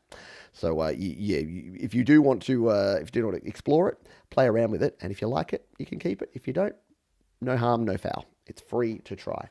All right, final few things to do here that we'll talk about. And again, we're going through the different things that you might want to do. What about a thumbnail? Now, I'm going to be the first to admit that I'm not the best when it comes to thumbnails. My design skills aren't great. I should probably hire someone that's a professional to do them. But until the day that I do that, I'm going to continue using canva.com. So this, as you can see, if we go into my designs, these are all of my standard sort of designs. I've been experimenting with some sort of different ones these days because a lot of the research I've done has shown that more words and more complexity seems to be worse. So even this one here, should that have been this background here, or could that have just been me pointing to a big red play button?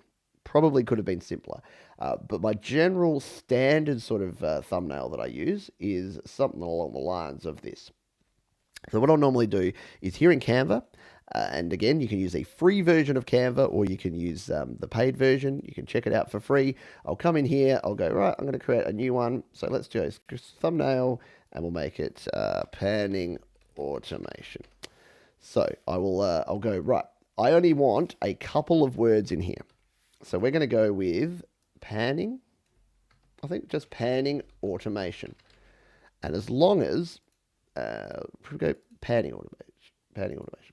So as long as you've got, I've lost my train of thought. Nope, lost my train of thought entirely. That's okay. So we'll put an image here. And again, we could just leave something like this. And I'll kind of cheat here because I don't have the original video. So I'm just going to play this through the video link here. And this garage, we'll full screen it and we'll find the least putrid looking bad photo here that's going to explain what I'm doing. So something around about there where you see my fingers is probably good. So let's full screen this. Sometimes that happens, so don't worry. And we'll take a screenshot. So you can only go left or right or up or down, which makes it a little bit fiddly to find the exact point that you want, especially on a small iPhone right, let's see screen. If that was it. Let's see if that gave us a decent picture. So I've just used here on the Mac, it's Command Shift 4, and then we'll just paste it here into Canva. So you can do all this. yeah, that's all right. I'd probably spend a bit more time and make it a bit better. But this is where I'm going to just go with something really basic and simple. We're going to zoom it all in here. And we're going to place it like that. Big close-up picture of my chunky fingers. And we'll pop it back. So that's pretty basic sort of thing. And you can see it's a little bit out. We'll edit the image here. We'll just sharpen it up a little bit. So we probably want it to be a little bit darker, a little bit less contrast. And we will grab the clarity and enhance. The clarity enhancer is actually pretty cool. And again, from further away, that's actually going to look okay. We want a little more saturation in that green, just to make it pop. And there you go. So it's not ideal, but it does the job. In fact, what we'll do, we'll move it so it's like that. There you go. So someone that's wanting to do panning automation, they know that I'm in GarageBand, they can see that I'm using this sort of weird technique, and they're like, oh, I wonder what he's doing. I wonder how that works. So that's what we can do. So again, I didn't sort of show a tutorial on Canva here. I've shown it before in other videos, but if you want to learn about it, go and check it out. It works well, and there's, again, a free version of it that you can play around with and see if you want to pay for the full kit and caboodle. So we'll go back to our video here, and we'll replace out the thumbnail. We'll come down here and we'll hit upload thumbnail, like so, and we will replace it with this one. Boom. So you can see instantly that that's more clickable, right? Like the one that we had in there looked kind of okay, but it was just a big close up of my hand.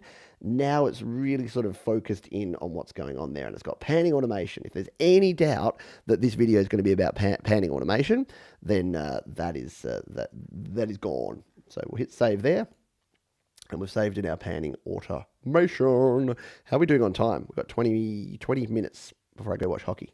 So we've got our title, we've got our description, timestamps. So I'll do a very quick job of timestamping here. So you don't have to do this in any level of detail, but if you're doing a tutorial, it's often good to do some timestamping. So we'll go play. This GarageBand for iPhone Quick GarageBand release, not supported. That's going to be a simple track with just a drum. We want to, and if I hit the mixing options here, we want to have this synth track start on the left. All right. So what I'll do is we'll just put some very basic stuff here. So 0, 0, 0, 0. So we'll just put GarageBand automation, which is the first one. And then at the 1 minute mark, I was talking about their set panning. So that's what I was doing at that point.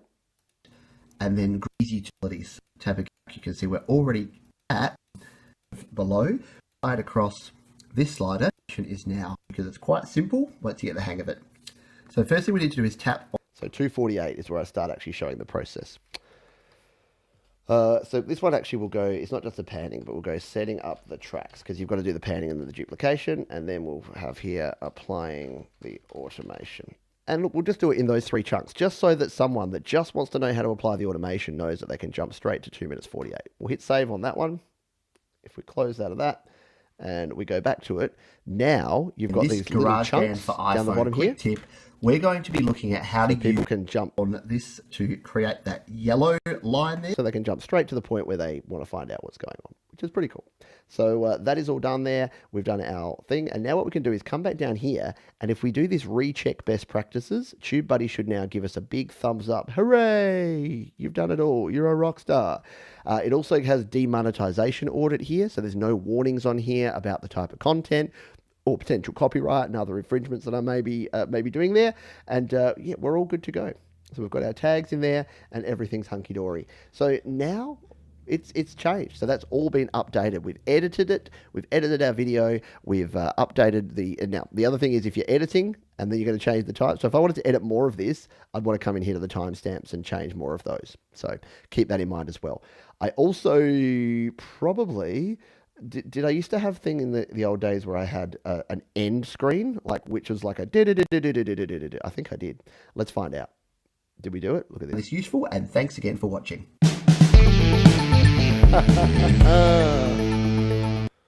So I want to edit that again. So again, we're going to use our trim and we're going to take off the end. Why? Because people don't need that. If someone watched that video, and remember we talked before, if someone's watching one of your videos, you don't want a big flowery end at the end. You want to just end it. Oh, I'm just going to go up to here, zoom in. You just want to get it done because Why can't I get over there? All right, bring my playhead to here. And then, oh, it's because the element must be visible. So the end screens, these are the things that was having the problems with. So we're going to have to fix these end screens first. All right, hang on, we'll go back. So yeah, what I was saying there is you don't want a whole bunch of stuff right at the end of it, because you want someone to go to watch your next video. And if you spend the last 30 seconds of every video going, okay, so in summary, we did this and this and this. Thanks everyone for being here. Don't forget to like, comment, and subscribe. Look, that's okay for a live stream, and I'll probably do that at the end of this stream just to be a giant hypocrite. But if you've just got a tutorial video, or if you've got one of your videos about back behind the scenes or something else, you kind of just want to go blah, blah, blah, blah, blah, blah, boom, end. Because then what it'll do is YouTube will send them to the next relevant video, which if you've done all this stuff well, is hopefully one of yours. Yeah. All right, so we've lost that, so we'll have to come back here to the edit because we've gone out of that one. So we'll go back to edit and we'll go to the editor. I'm realizing here that my screen's over here and I'm having to turn a lot. I might have to fix that and play around with my setup here so I'm a little bit more head on. So we'll come down here to the end, and yeah, we don't want any of that. So we'll zoom in on that, and what we need to do is we need to actually remove these end screen elements. So can we delete them from in here? I'm not sure if we can. Might have to remove them first from, or we'll just, yeah, we're going to have to remove that end screen first. Now, don't have a whole lot of time. Oh, I keep doing that. Ooh, can we go forward? No. Okay. Panning. We'll go back to that video. Panning, automation. There it is. All right, so the end screen is what pops up at the end of a video. And here I had just my logo there, and I had links to other videos. So to do this editing, we're just going to remove all these for now. Remove, and save it in without any end screen, just so that we can remove this end part, because I want to make this as clean as possible. So we're going to go over here to the editor. And once again, we'll come to that last section. And the other problem I had here is it said 2017. Like, if you're making evergreen content, for goodness sake, don't put the date. Because people are going to be like, oh no, it's 2017. And luckily this was at the end, but still, there's no need to tell people that it was from a while ago, especially if it's still relevant, which it is. It's 100% still relevant. So let's come in here and make sure we've got the right iPads, spot. and any of the iOS devices that support GarageBand 2.1 or above. So yeah, there you go. I'm just going to do there, 2.0 or above. Before I have a chance to breathe and say my last bit, we'll leave it there. So that is cool. We want to then preview that. Hit the preview button here. And you can do other cool funky things, like you can blur out parts of your video. You can mute out audio if you need to, if you've got like copyright claims and things. So there's a bunch of other things you can do there. We'll hit save on that one. We'll save the changes. And again, so this is probably something that I need to do a lot more of, which is to actually come back and enhance some of my older videos. Because even though many of them are still getting views, I'm sure I'm annoying a lot of people with how much guff I used to include back in the day. So it's a job for the summer months here, because we are coming into summer. Maybe while I'm watching the hockey, I can sit here and I can enhance some old videos. All right, I'm just going to go through all the things we're going to talk about, because we did go off on some tangents here, but we talked quite a lot about the thumbnails, titles, descriptions, editing, basics, sharing videos, and we answered a bunch of your questions as well. See, I'm summarizing after I said I wouldn't. Let's go. I think we had a question here from a while ago. From Thomas Christ.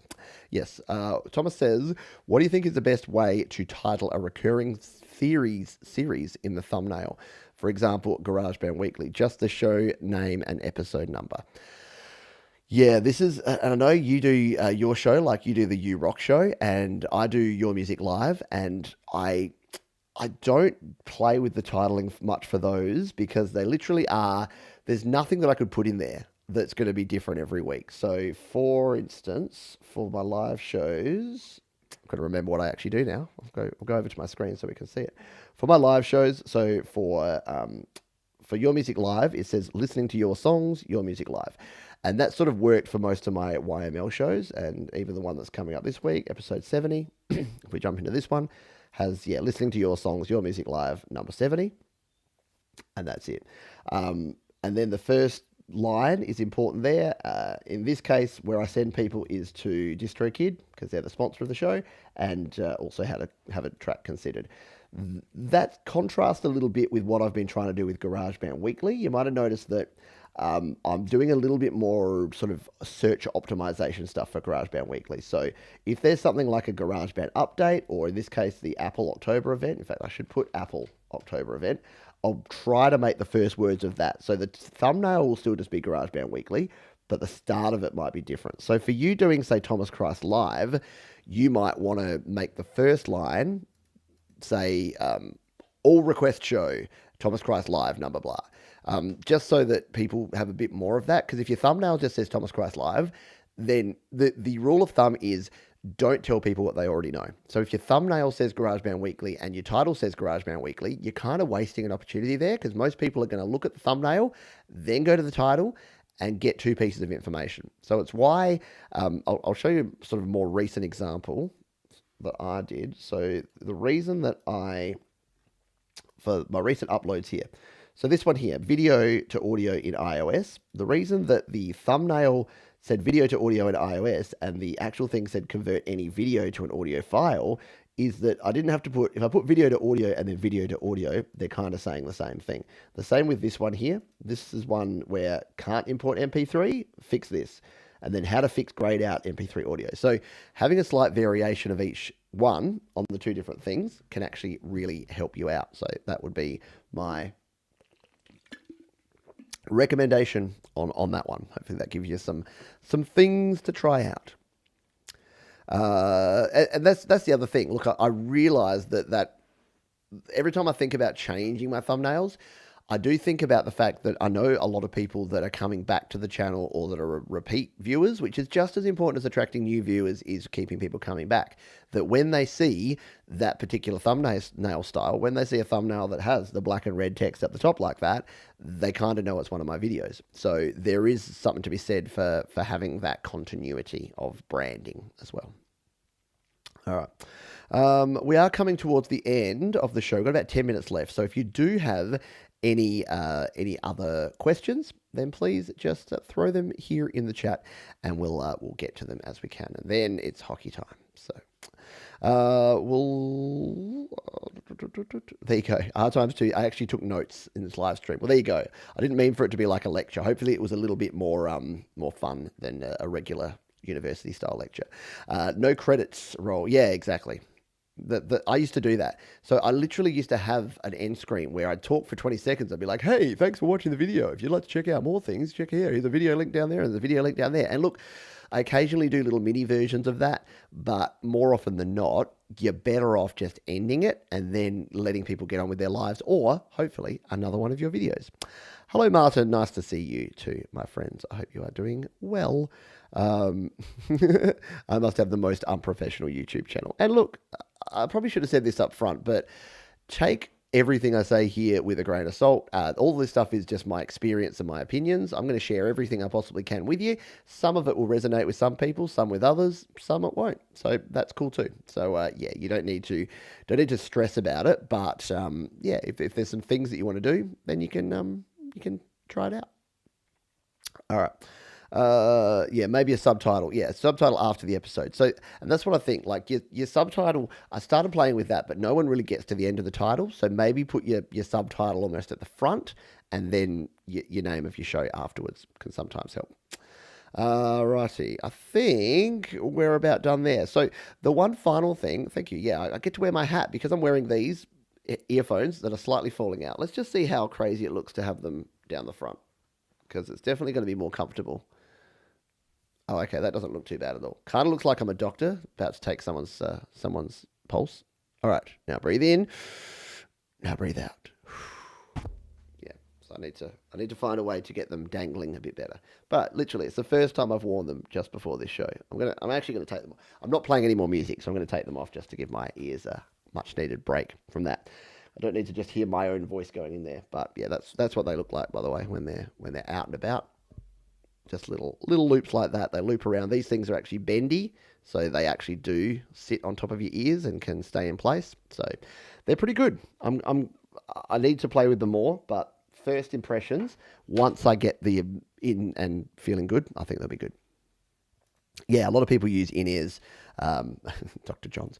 Yeah, in-ears are good. I just haven't used them in so long that I need to get there. Question: do you ever mic an amp, or do you use the amps in GarageBand? Yeah, I haven't mic'd an amp in a really long time. My amps are sitting in the cupboard over there gathering dust and have been for some time.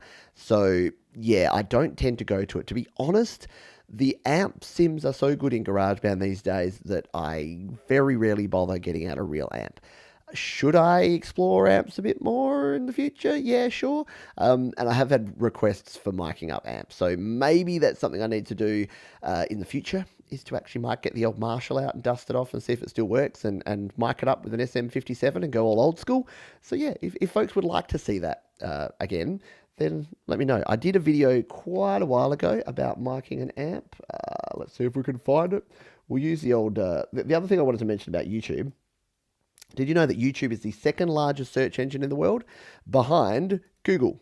So yes, Alphabet own Google and YouTube, the two biggest search engines in the world. So if we go mic amp, why isn't that typing? Where was I typing that? Don't you hate that? When you're on the wrong window and you start typing and it's like, oh, where did I put that? Yeah. There we go. So how to record using a real guitar live amp amplifier. and record that tone into your... There you go. Treadmill, bad lighting, Samson CO1. But yeah, I was testing things out and miking up an actual amp. So a bit old school. Not too bad. Production value was okay there. Maybe this is another one that I should edit. I haven't played with this for a while either, have I? Maybe I just need to do that. I just need to edit this video and enhance it a bit because it's looking a bit clunky. Thumbnail's okay, but too many words. See, here's the thing. Too many words on the thumbnail. I'm not showing you any of that, am I? Oh dear. Can you tell it's getting late in the stream? Yeah. So yes, you can check that video out anyway, the one that you heard before but didn't see. Amp simulators are super cool, but what if you want... wearing my Weird Al t-shirt and everything. So short answer, no, but longer answer, yeah, let's do that. Let's do that again in the future. Question: Is your audio for USB-C iPad going through a dongle? Yeah, it is. So it's going through. It's actually going through two things. It's going through a taller. I'll unplug it because we're not going to use it again in this stream. So it's going through this thing. And who was it that needed one of these this week? Was it you, Greg? No, Greg recommended the other one that has the headphone jack. I think it was Dave. Dave was looking for something like this. So this one has USB and USB-C pass-through, and it's got HDMI and VGA. So I use this one, and then I connect this out to my iRig Pro Duo and my 10-DAC powered hub, and then they go into a stereo channel on my mixer. So if you've got a USB iPad, I recommend these. There's this one, the Atola, I don't know what they're called, but the other one has just 3 USB ports and 1 USB-C port, and that is really good because it has a USB power pass-through and then 3 USB ports, and it'll mean that your iPad stays powered up and you can connect up your gear, and it works well. And I actually couple it with a 10-DAC powered USB hub just so that I have a bit of extra security in terms of that. Right, I think we are just about done here.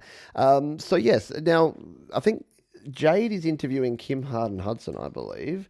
Let's find that one because I think many folks here in this will enjoy that. Oh, that was my stomach saying, you need some food. So yeah, do check this one out. Look, I'm going to come and like it and share it and copy it and do all the things over here.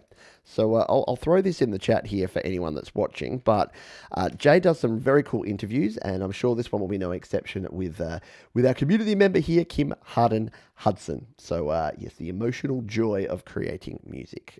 I'm sure that will be a very, very cool interview. So go over and check that one out. I've linked it down in the chat here. Yes, it's when is it? So it's in 42 hours time. So in a day and a half, which is Thursday, Friday for me. Yeah, just check your local guides for times there.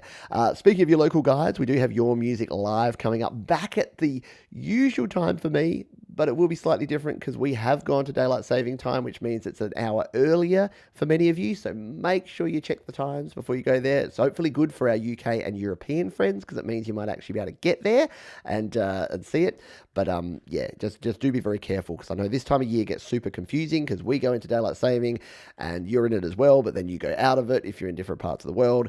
So yeah, it is a tough one. So do check that one out. I'll put a link to that one as well. Your Music Live. It's number 70. You saw the thumbnail for it before, so you can jump in there. You can set yourself a reminder. So by the way, if you ever come in here and you're watching, you can always thumbs up before the show. You know, can't hurt.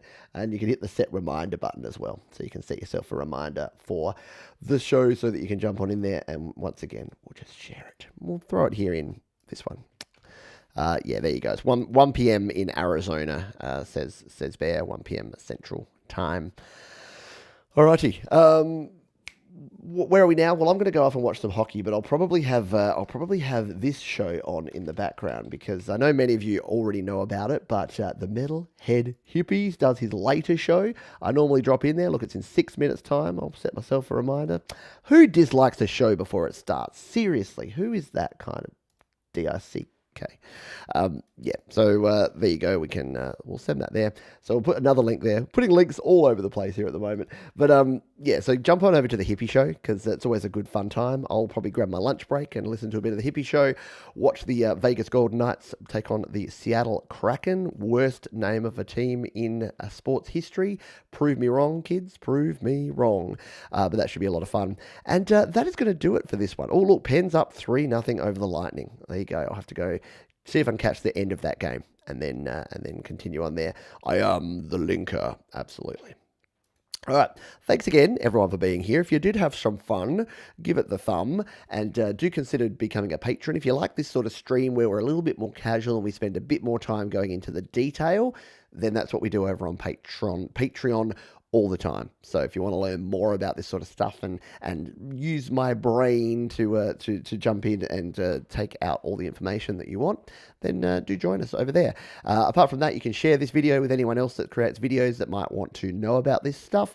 And of course, you can subscribe to the channel and do all those good things down in the description. Now that you know how I create my descriptions and that all the resources are there. So TubeBuddy, Canva, StreamYard, Restream, all of the things.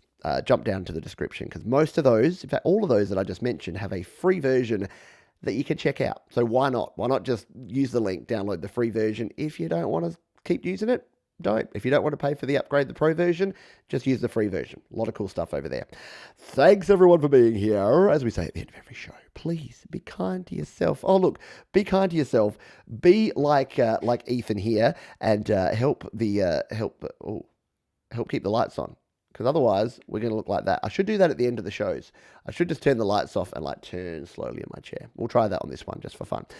Please be kind to yourself. Thank you, Ethan. Appreciate the super chat. Please be kind to others and keep creating, folks. I'll see you next time. Time to turn out the lights on Studio Live today. Not forever. See you next time.